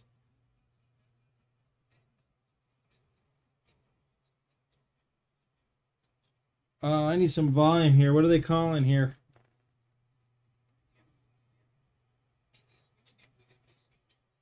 I think they're going to say he had the ball. Yeah, they're going to kick the extra point. Wow. Oh, that was so close. He definitely got 2 feet down, but the question was whether or not he had the ball yet in that first. There he's got possession. Oh, what? That's so close. Because at what point does that first step count? As soon as it touches his hands, or does he needs to have possession, right? Oh, that was close. But that's a big play. Now we're down 10-0, and we should be down 10-0. We're getting dominated. This team is going backward.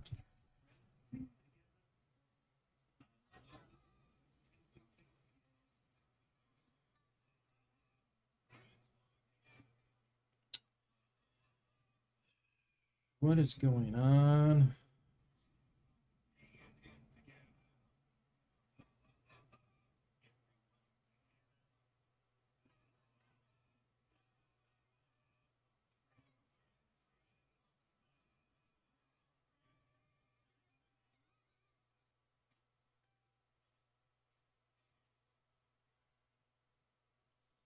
Oh boy.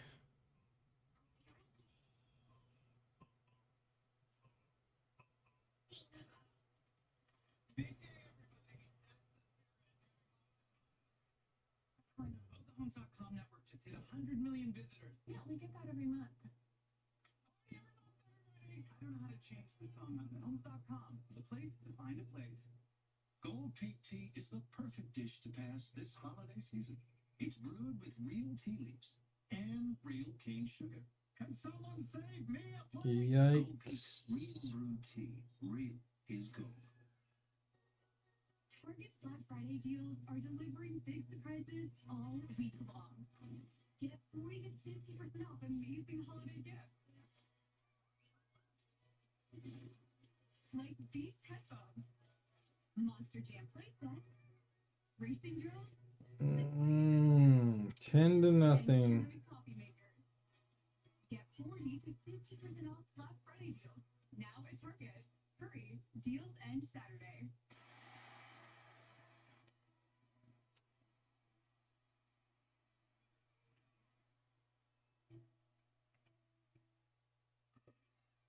Miss a game? Just tell Siri. Show me the football schedule.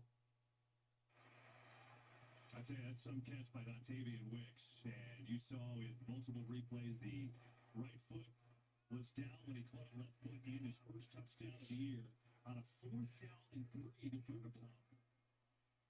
I really think Detroit kind of needed a big stop and give this crowd a little bit of momentum, give their offense a little momentum. It just makes a tremendous play by Jordan Love and Wicks.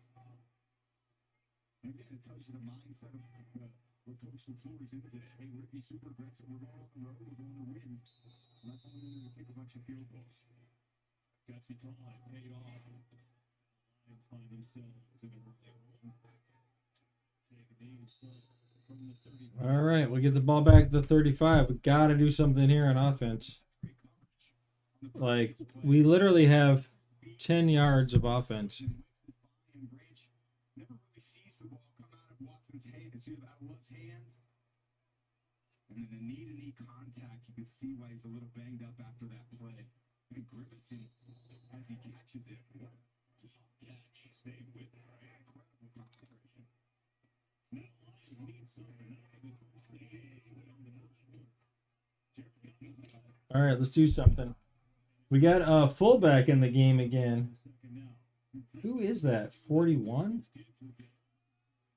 Gibbs is going to get a couple. Oh, it's Horton, 40.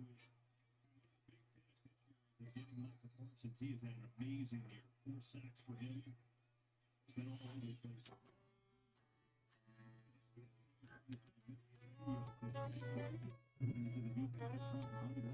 You can see how aggressive they are. It looks like they're as soon as the ball's on the line of scrimmage to try to make sure they get as many.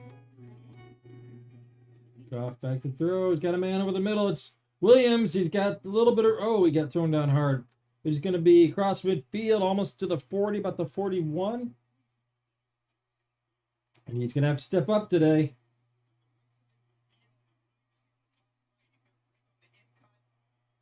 Well, he caught that ball in traffic and just, man, you get that guy in open field and it's trouble.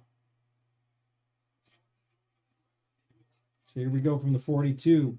Goff under center. Gibbs in the backfield. There's that Demo. That's Gibbs. There's a end around to Williams. He's in trouble. Big trouble. And he's going to get knocked out of bounds for a loss of about 6.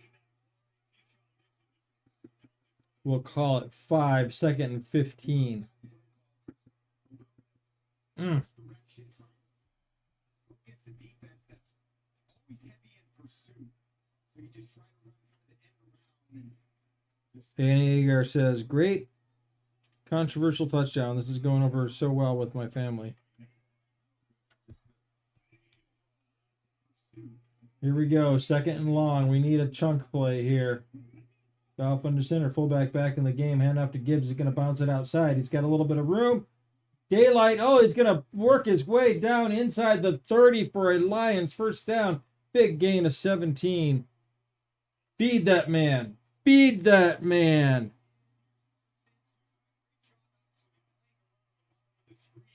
Look at that. He just outran Parsons to the edge. Get off me, Parsons.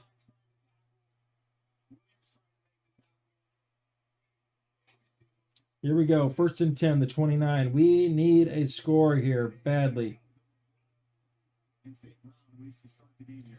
And now we got Gibbs, the lone setback. And they're going to give it to him again. This time he's going to get stuffed right at the line of scrimmage. Looks like he got about a yard. he's pretty amazing. But you look against Green Bay, his number, you see the vast difference in those numbers. As a matter of fact, when they played week 1, And showing the difference between his games against Green Bay. Tends to average about a yard and a half less a carry. He's still in there in the backfield. Lone setback. Got a man in motion. I believe that's Kennedy. Settles into the slot. Goff is going to hand off to Gibbs again. This time he's going to be stuffed in the backfield. Oh, he reverses field. He's trying to do a Barry Sanders. Oh, and he almost got by him. He's going to lose about 4 yards, though. There was nothing there. Boy, we need Frank Ragnow back. We can't block for this guy. Now it's going to be another 3rd and long, and Gibbs is coming out of the game now to get a spell. I'm not going to lie. I want to see him on the field during a play like this. Especially, this is Amon St. Brown territory. Amon-Ra St. Brown territory. Goff's going to be out of the shotgun. Pass over the middle. He's got a man. He held on to it. And that is Kennedy. Oh, baby. First down. Kennedy. Not the guy I expected to be calling his name today. And people are forgetting what the Lions are doing today without Sam Laporta. Without a bunch of guys on defense. Down a couple of O-linemen. Now out without St. Brown. And we got Demo in the backfield now. Lone setback. They're going to give him the ball. Pitched left. There's a flag on the play. Looked like maybe a player lined up offsides, given where the flag was thrown. We'll see. Montgomery got a couple. Nope, we've got an illegal formation. How do you have an illegal formation in week 12? And Brady is saying it's because there's a lot of new guys in the lineup and it's a short week, which is fair.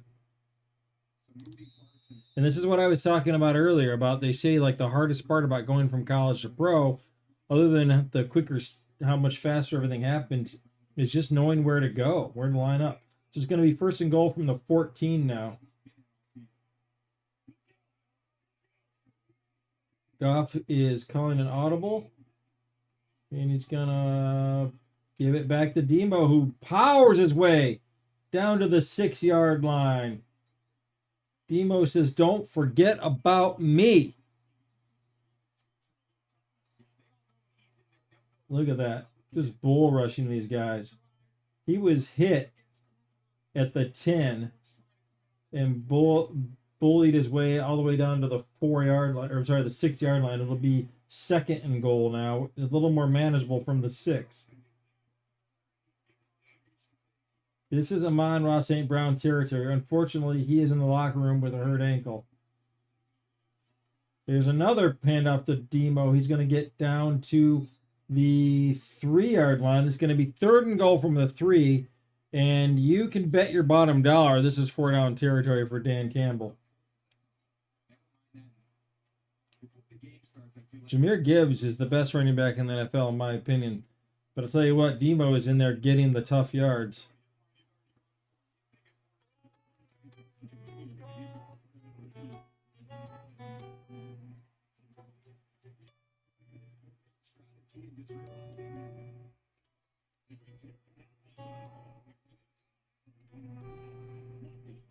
Here we go. Montgomery in the background. He's going to take the direct snap. He's going to go up the middle, and he's in for a touchdown. Detroit Lions. Demo with the direct snap.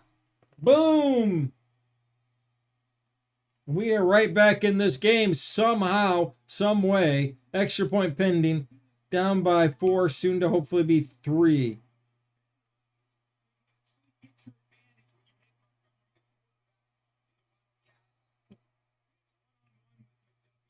And yeah, Goff wasn't even in the game, was he? Did they split him out wide left? I'd have to see that again. Bates on for the extra point.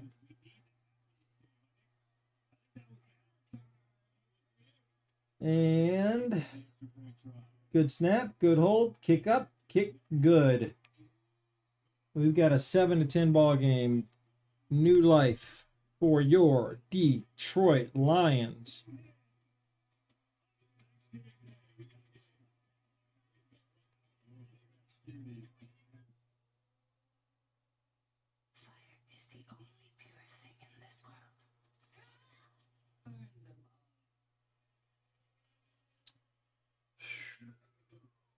Man, that was a nice drive. They put together a nice drive there. And we're making the stats a little more respectable now as you've got 80 yards of total offense compared to Green Bay's 133.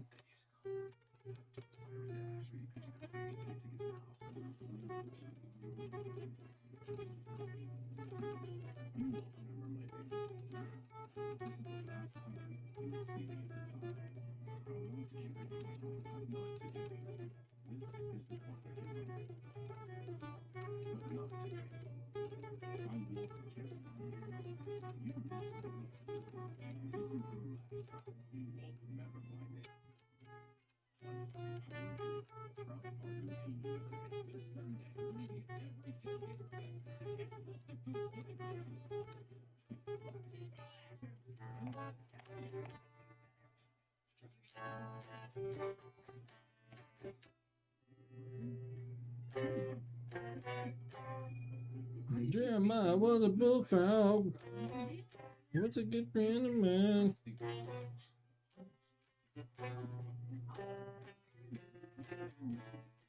What's that go? Never understood the song of the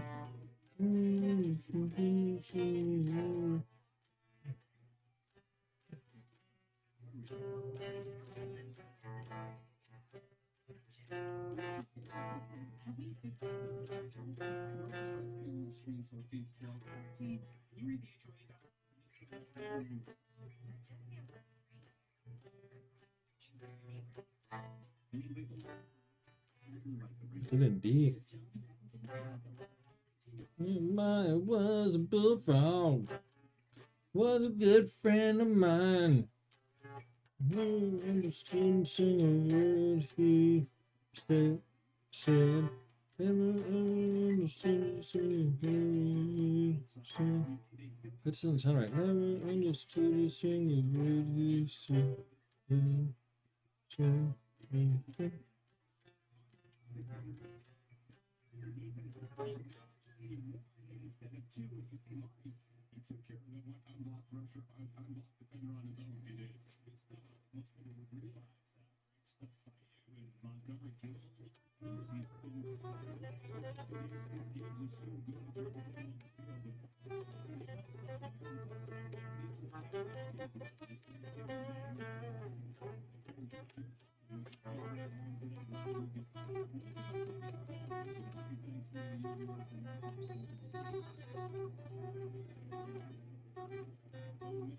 Here comes the kick return from the 4. Set to the 10, the 20. It seems like it's going to get down at the 30. I guess that's better than the touchback. It gives him the 35. It seems like, I wonder what the average starting field position is this year compared to past years.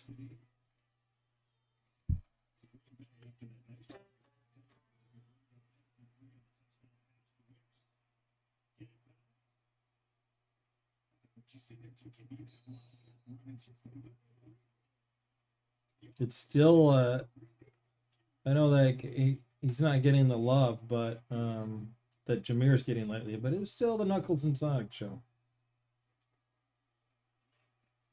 Love lofting it deep for Watson, and he's gonna not be able to hang on. He's looking for, he's not even looking for a flag. I was looking for a flag because I'm paranoid, but kind of a jump ball, so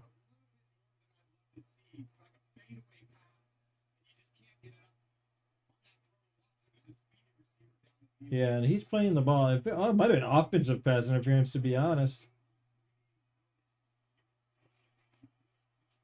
Watson will take a breather. Jacobs in the backfield. Thanks to Love. It'll be 2nd and 10.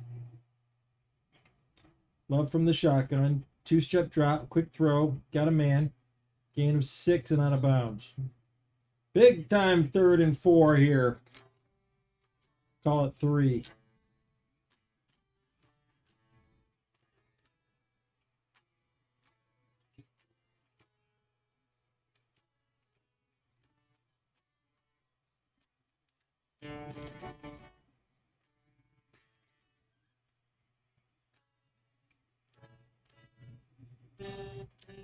Something's out of tune here. Okay, here we go. Big time 3rd and 3. Again, Love out of the shotgun. He's got Watson in motion. Back to throw. 2-step quick throw, and he's got a man. Did he get? Oh, he did get the first down. Well, that was a fingertip catch by Watson. Play was probably harder than it needed to be because he was open. Put it out in front of him. Yeah. Oh, they quick snapped that. They're saying he might have been out of bounds. There's a first down pass over the middle, a gain of 5. I'd like to see that. Let's see, they got. Whoa, that's close. Again, that goes back to when did he have possession? That would have been close if he would have looked for the review on that. But hey, man, 6 minutes to go. Not a bad time to burn a timeout for something like that. That would have been a huge stop. Inside handoff to Jacobs. Oh no, Jordan dropped it. No, and then he throws it.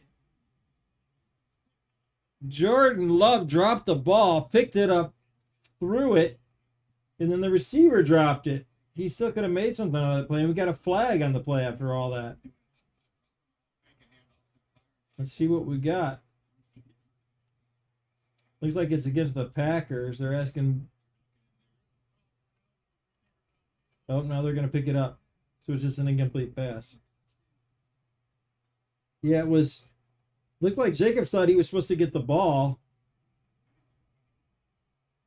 Love just picked it up and tried to throw it. And he ended up hitting the receiver, but then he dropped it. Why did they gave him a fresh play clock on that? I guess because they called the penalty. But man, they gave him a lot of time. Never seen them ready to snap the ball. We're still 30 seconds on the play clock. All right, here we go. Big 3rd and 5 from their own 46. Man in motion is, who is that? Not Watson. Love back to throw. Deep drop.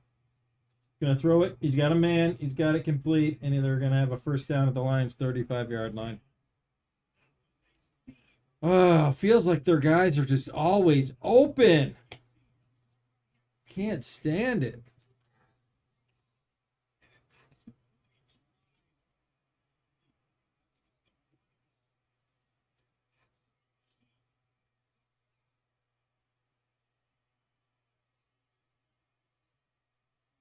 I think we're due for a Jordan Love interception, though, if you're being honest.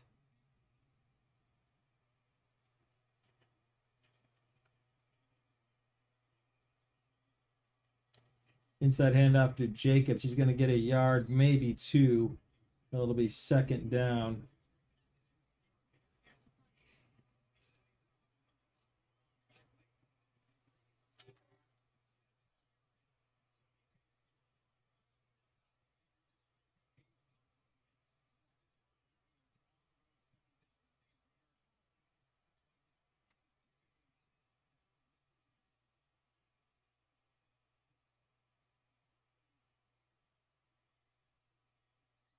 Here we go. Big time 2nd and 8. Trying to hold them to another field goal try. Love's going to throw. He's got a man, and he caught that ball. What a catch. Falling down. They're going to have a 1st and, we'll say 1st and 10, but it's just outside of the 10-yard line. Let's see. Maybe I misread that. No, it looks like, yeah, it's right at about the 11, so make that the 13. So 1st and 10 from the 13. Gotta have a stop here. Gotta hold this to, at best, a field goal try. Gotta stop him here. Cannot go down 10 again. We just scored. We need a Watson in motion. He's going to hand him the ball. Going around the side. He got nowhere to go, but he picks up about 3, maybe 4. It's going to be 2nd down.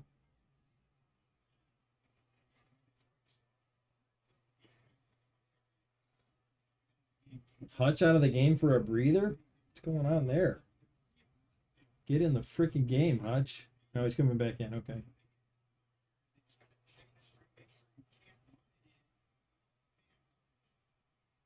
Goff looks on from the bench. There we go. 2nd and 7 from the 8.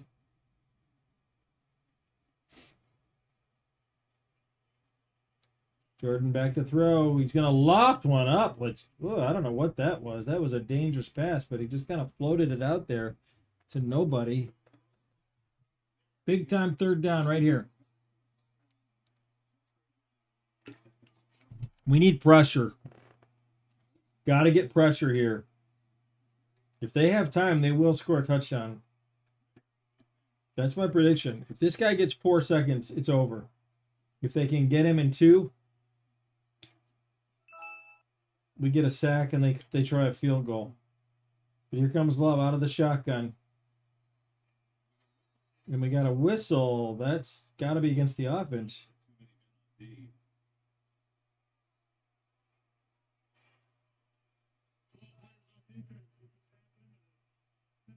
Since when is that the snap imminent?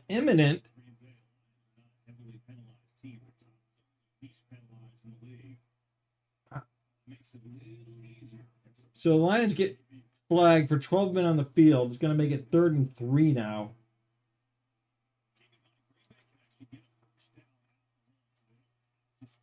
With the snap imminent, when did that become a rule? Usually if a guy runs off the field, you're fine. Here we go. Jordan Love out of the shotgun. 1, 2. They got pressure on him, but he's gonna come up short. 4th down. We'll see what they do. Oh, Jordan Love took off running up the middle. He got down. He got about 2 yards. It's going to be 4th and 1. They went for it before. I imagine they're going for it again. Hutch got there for the tackle. He was over the line of scrimmage, though, with a gain of a couple, so it's not going to be a sack. But here we go. Jacobs will be in the backfield with him. We need that same kind of intense pressure again. Would not surprise me to see them throw the ball here. Wouldn't surprise me to see them give it to Jacobs either, though. Oh, there's a false start. That's huge. Oh, I was like the Leo DiCaprio meme. Let's see if they still go for it now. It looks like the Packers want a timeout. What are they talking about? That's a clear false start.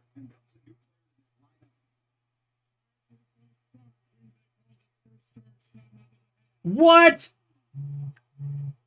Oh my Lord. They're going to say Green Bay called a timeout prior to the false start.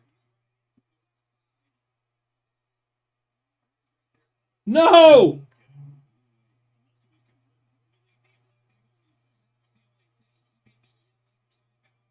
No, there's no way he was yelling timeout.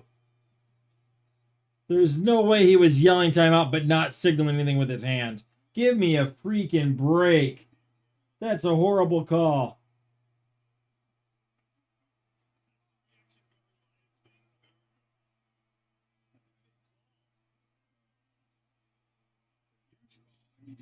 He jumped and then he called timeout.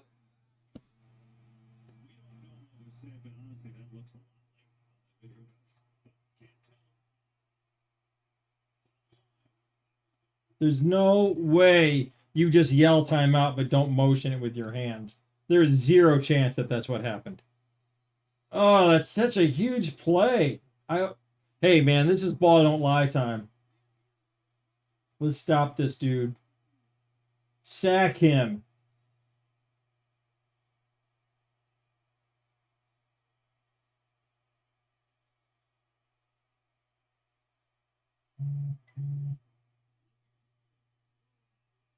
And he got him for the touchdown. Unbelievable. That is unbelievable.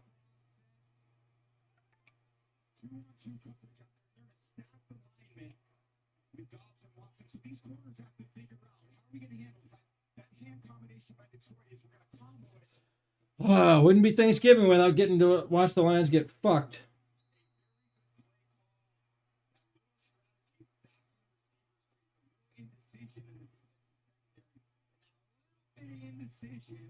Is the difference between being open and not. A great throw by Jordan Love. You can only put it in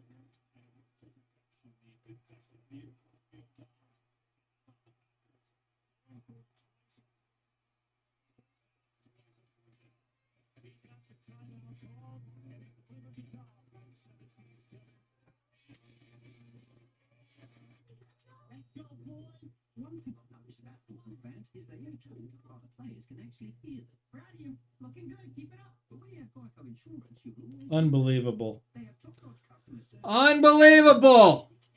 There you go. That's how you run inside zone. Anything for you, bud. Cool. Could you pass the ball? Yeah, I'm trying. Just pass the ball. Yeah, just pass. Okay. Pass it. It feels good to be heard. It feels good to Geico.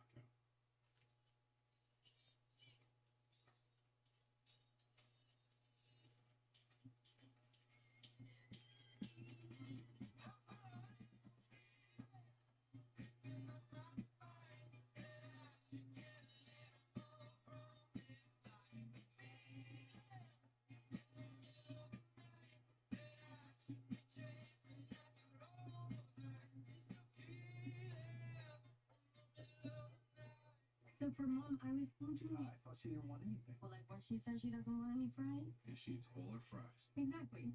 What if we get her the new iPhone 17 Pro at AT&T? We can get their best deal without needing the most expensive plan. Good call. And you know, she loves her selfies. Who's that? No clue.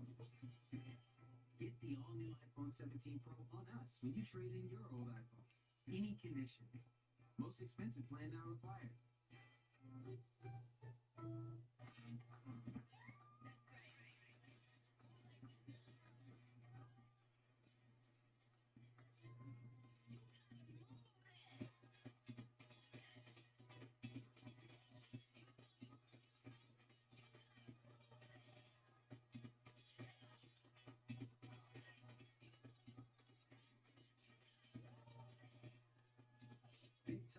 best time all the time.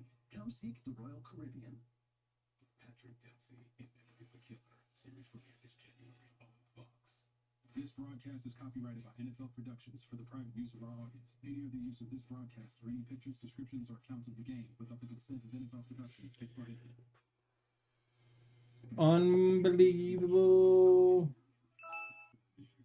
At San Diego State, he coached under Don Coryell, one of the most creative minds in football history. That is. Practices of Hall of Fame Chargers head coach Sid Gillman. Oh. Success in Southern California caught the eye of Al Davis, who was just beginning his own legendary reign in Northern California. We celebrate the great young men today. A celebration of all the things you love with family and football, and of course, good food. We get the turducken. All right, we got 2:12 to go in the half here. We got to get a touchdown here. We got to answer the bell. Period. I mean, that was unbelievable that they gave him that timeout. It's seriously unbelievable. Another touchback. The touchdown, what you were talking about, why they want a man beater on this. Yeah, I just want to see the nuances. When Dobbs comes over in motion, he snaps behind Watson. You see the two defenders on Detroit deciding how you want to handle this. You can lock it. I got you. The other one, you can combo it. I'll take the first guy inside, you outside. So when they switch release, Robertson takes the outside guy release. Dobbs with inside leverage by him, the defender on an outside breaking route. I don't have the words. This is just, you know, Receivers in that allow them to get separation. it's just gotten so old. I always find some way. Anyway, here comes Goffley. We got to shake that off and just score here. Gibbs with the ball. It's going to get to the outside. Man, he ran a long way to get a half a yard. There's the 2-minute warning. All right. This is a code yellow for real this time. I got to go to the bathroom.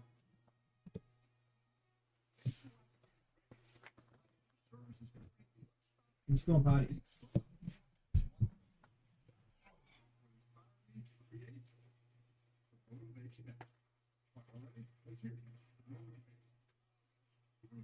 Insurance and financial services. I get emotional saying that. The acronyms that include Nationwide. For your insurance and financial needs, Nationwide is on your side. I get it. It's hard to change. Me, I'm pretty loyal. Been on the same team for 17 years. Same coach for 11. Never switched my number once. I start every warm-up with a pass from the same guy. What's up, Kurtz? I shoot from the same spot every time. So you can imagine how good something has to be for me to change. Can't beat it, can't beat it, can't beat it, can't beat it with the big bad dough. Come on. Don't make it look easy. Don't make it look good. Fairlife Chocolate Ultra Filtered Milk brightens all your holiday traditions. With 50% more protein, 50% less sugar, and a delicious taste, Fairlife makes any moment magical. Fairlife. Okay, wife, pass the leg. What's best like? It's a bother you build with your friends. Add a leg, pass it on. Hey, who's passing it to? Not him. One bad week. Why haven't you passed the leg yet? Can't rush the leg. Dad, just pass me the leg. I like my leg. Working on it. Everybody, the leg has been passed. For Thanksgiving, bet together like never before. Get a profit boost, build a group parlay. Only on FanDuel. Bud Light, Folds of Honor, and the NFL are proud to continue supporting first responders and their families with dedicated scholarships, building on 15 years and over $33 million raised.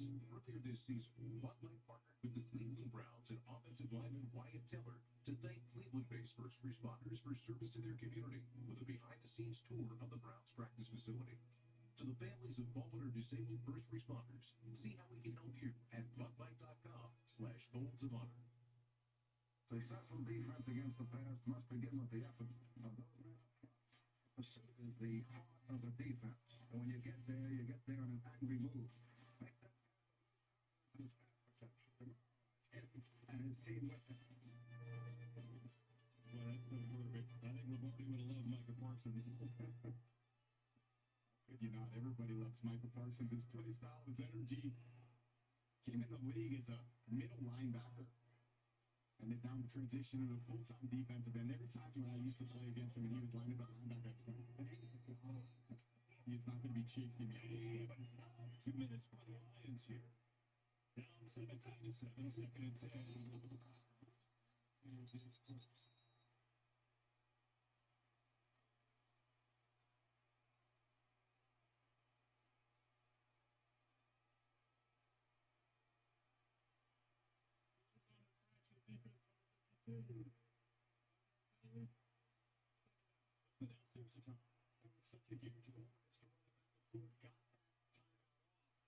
He was coming down the sideline right in front of us. He was shouting for the timeout. The penalty had already happened. You can see when he makes the gesture. He was shouting, but given how loud it was here, don't think the officials had a chance to hear him. Yeah, I got a break, Tom. Good stuff there. Here it is, guys.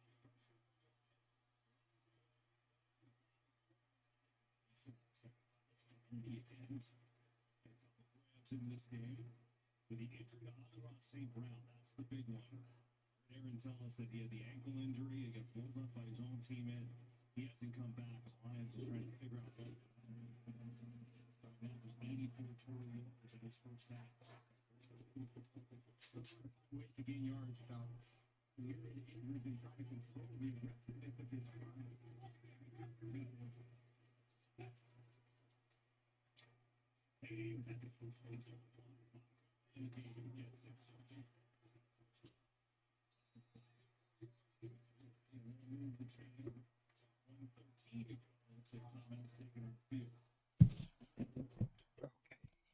Thought I hit the code yellow button. Apparently I didn't.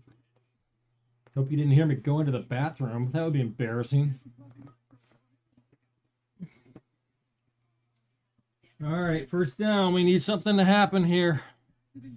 We got a minute. We got 2 timeouts.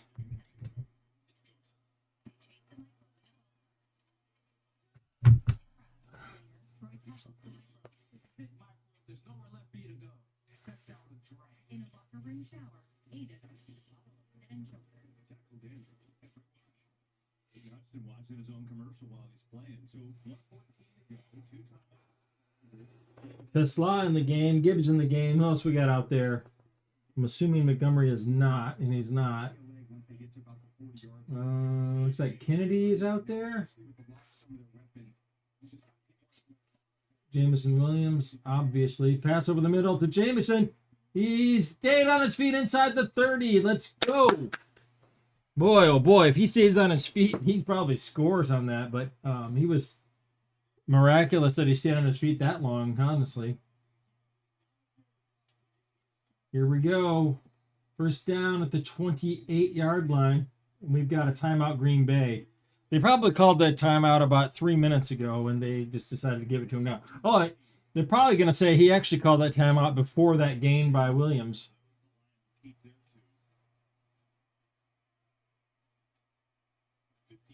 seconds left. Coming off the rise at halftime show. The Kurt Terry, Howie, Michael, and Rob are here and with us. So now they're on board now. Okay, here we go. On the pregame show, Jack White will perform live at halftime as well. So that's what we have coming up for you from Detroit.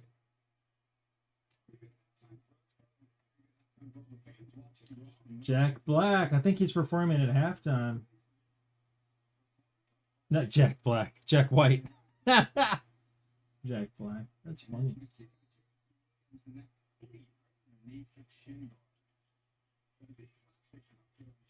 Here we go. First and 10 from the 27. We need a score here. We need a touchdown. At least a field goal is mandatory, but we really would like a touchdown. Goff back to throw. He's got time. He's got a man. Gets it to Gibbs. Gain of 5. They'll have to hurry. 46 seconds. Clock running. Here they come. Goff giving the hand signals. Still out of the shotgun. Gibbs to his left. Back to throw. Got time. Got it out in the flat, but it's only going to be a gain of 2. Kennedy catches it, but we don't. You might as well have just dropped that one because we got 2 yards and burned another timeout.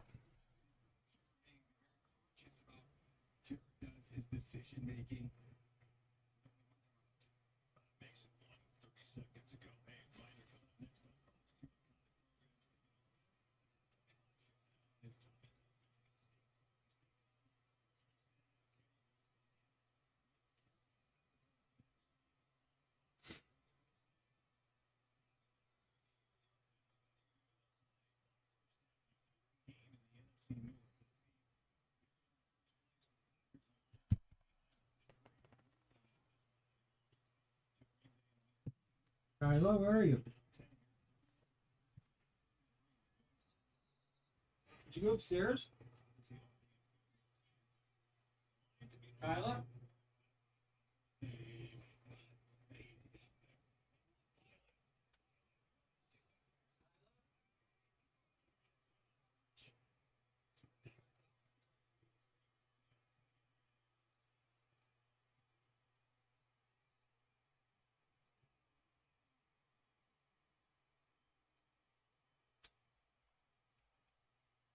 Touchdown, and I missed it. I had to go check on the dog. She disappeared. Ow! She'd had enough, apparently.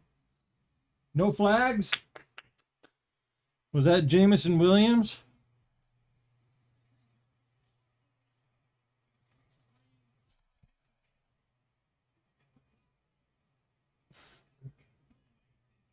Look at that. He didn't even have the ball by the... Oh, he broke a tackle and just... Yeah, you're not going to catch him once he gets in the open field.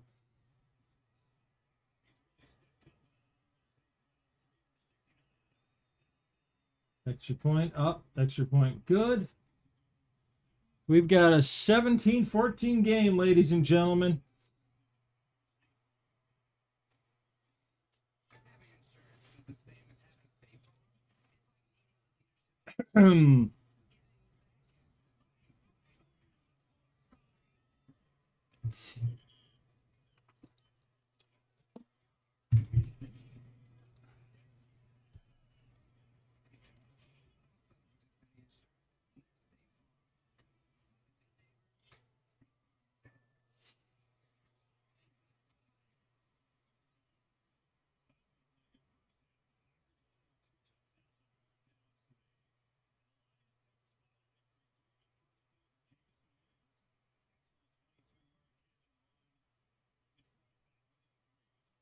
All right.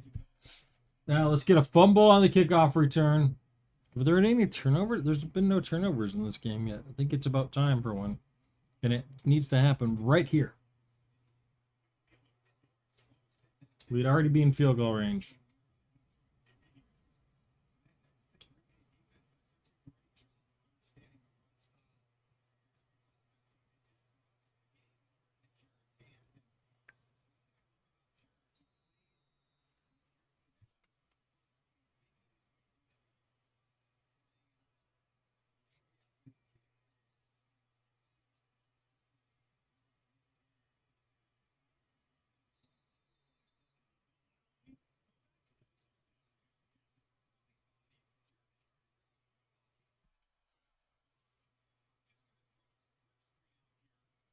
It was just a little screen. He broke a tackle, broke a couple. Boy, that was just a nice play by Williams.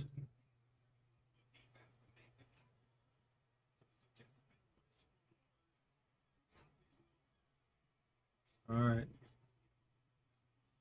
Let's get. Oh, did they get a? I missed the kickoff apparently. Jordan Love back to throw. Thought he just throws it away.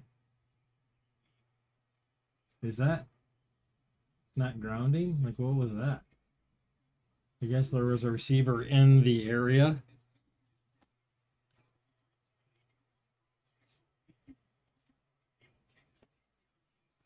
Oh, excuse me.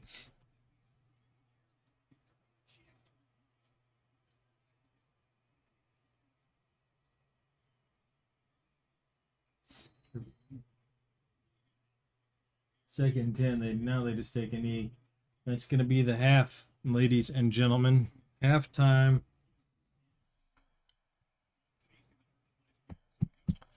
Down by 3. I don't love it, but at least we've made it. We fought back to make it respectable.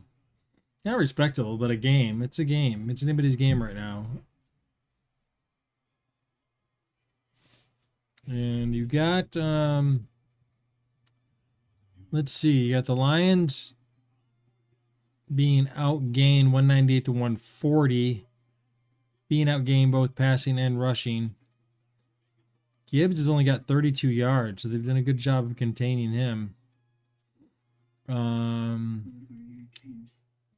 Yeah, the fact that they have 14 rushing attempts and only 43 yards is a win for Green Bay. Goff 7 out of 10 for a 103 and a touchdown. Respectable. Jordan Love has really struggled, to be honest. 11 of 21 for 118, but he's got the 2 touchdowns. Both were controversial. One was a controversial touchdown. One was right after a controversial penalty that got erased on a timeout. And I'm guessing they would have probably kicked there if that penalty had stood.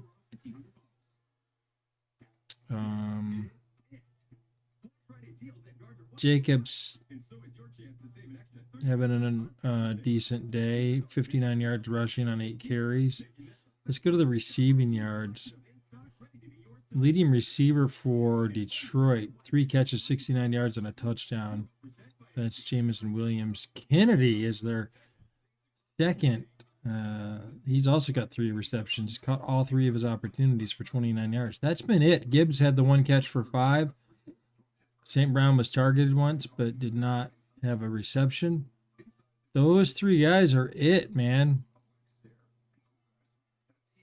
But, you know, Khalif Raymond is out, and now St. Brown is out. I'm surprised they're not getting Tesla involved.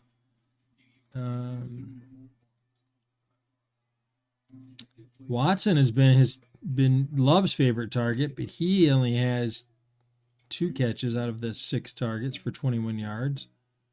Dobbs has 2 catches for 10 yards. So,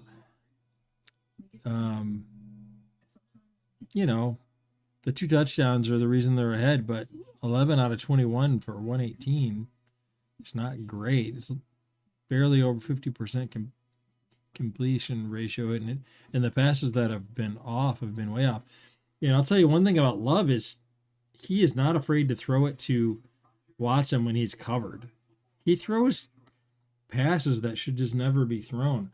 Now, it seems like more times than not it works out for him, but if he keeps doing that, it's going to lead to turnovers. It just is. And hopefully today, but if not today, at some point.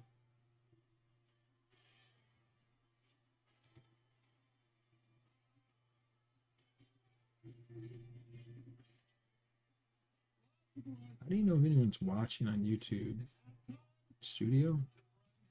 So happy Thanksgiving, everybody. You know what, Howard, you take a look at that first half. Until that final drive by Detroit, the Packers defense bottled them up. Yeah, Michael Parsons continues to pay dividends. His acquisition has been so impactful to them. Here, Parsons uses fullback to get pressure.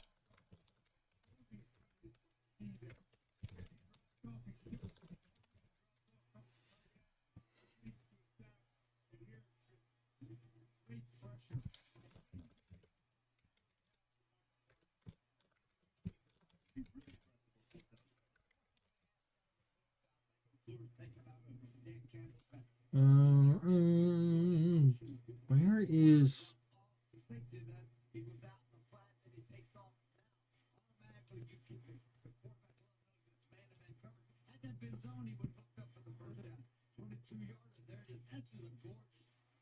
Does not show viewers. Well, maybe under analytics. 2 views. Okay. Detroit Lions, that quick pitch to Jameis Williams at the end of the half, and that unbelievable quick, juke by Jameis Williams to get into the end zone was huge to make it a 1-score game again. Because if it wasn't, the Green Bay Packers defensive end would have been able to tee off the Detroit Lions going into the second half, because then they would have had to pass the ball every single time. Grok does not have the best analysis. If they hadn't scored there, he just said Goff would have had to throw the ball every time in the second half. So if you're down 10, you've got to now throw the ball every play. I mean, I get the idea, but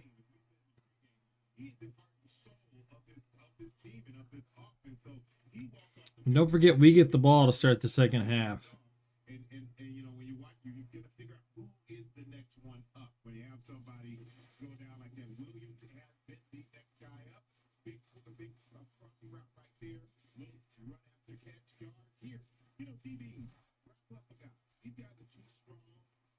too fast, too athletic to just get a shoulder bump and go down. That is a big play for the fourth quarter because that's the momentum changer. That was a gutsy call because that was tight coverage. I would have never run a quick screen on tight coverage. I would have gotten out of that. They went to it, and Gretzky made it miss. And if you get out of that situation, if they get Yeah, I feel like. What do you think of changing the rules? Like, I'm kind of over coaches being able to call a timeout from the sideline. Has that always been that way?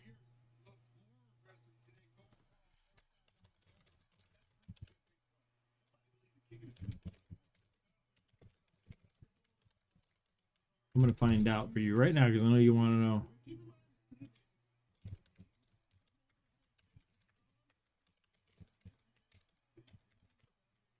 I feel like when I was a kid, it had to be a player.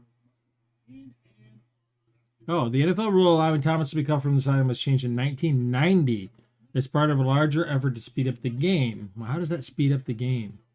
That's retarded. Pardon my use of the R word. The change in 1990, the NFL changed its rules to give network personnel more control over the game clock when breaks were taken.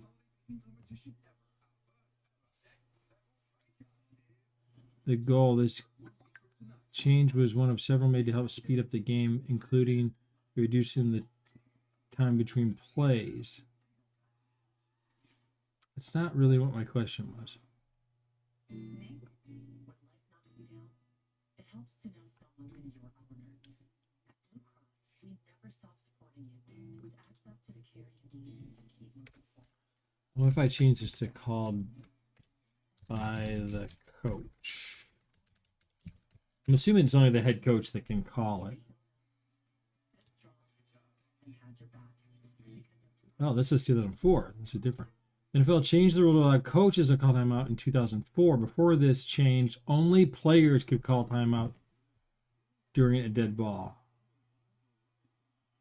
The rule could change include the head coach as another person who could call timeout when the ball was dead. Current rule, both the head coach and players can call timeout when the ball is dead. Assistant coaches cannot. So I would be in favor. So for the last 20 years, it's been that way. 21 years. Oh, here's Jack White.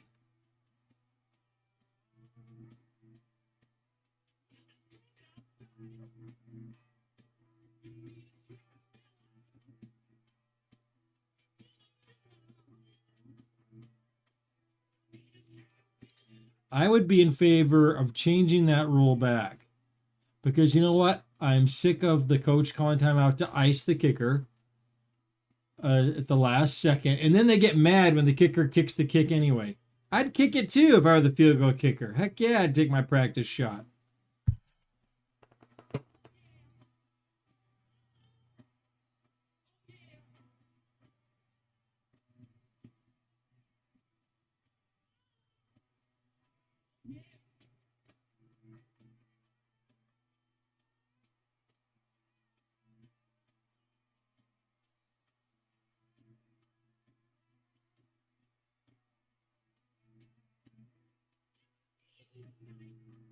One of my friends just texted me and said, who the fuck is Jack White?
Eminem making a surprise appearance.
Style or substance. Somehow it became one or the other.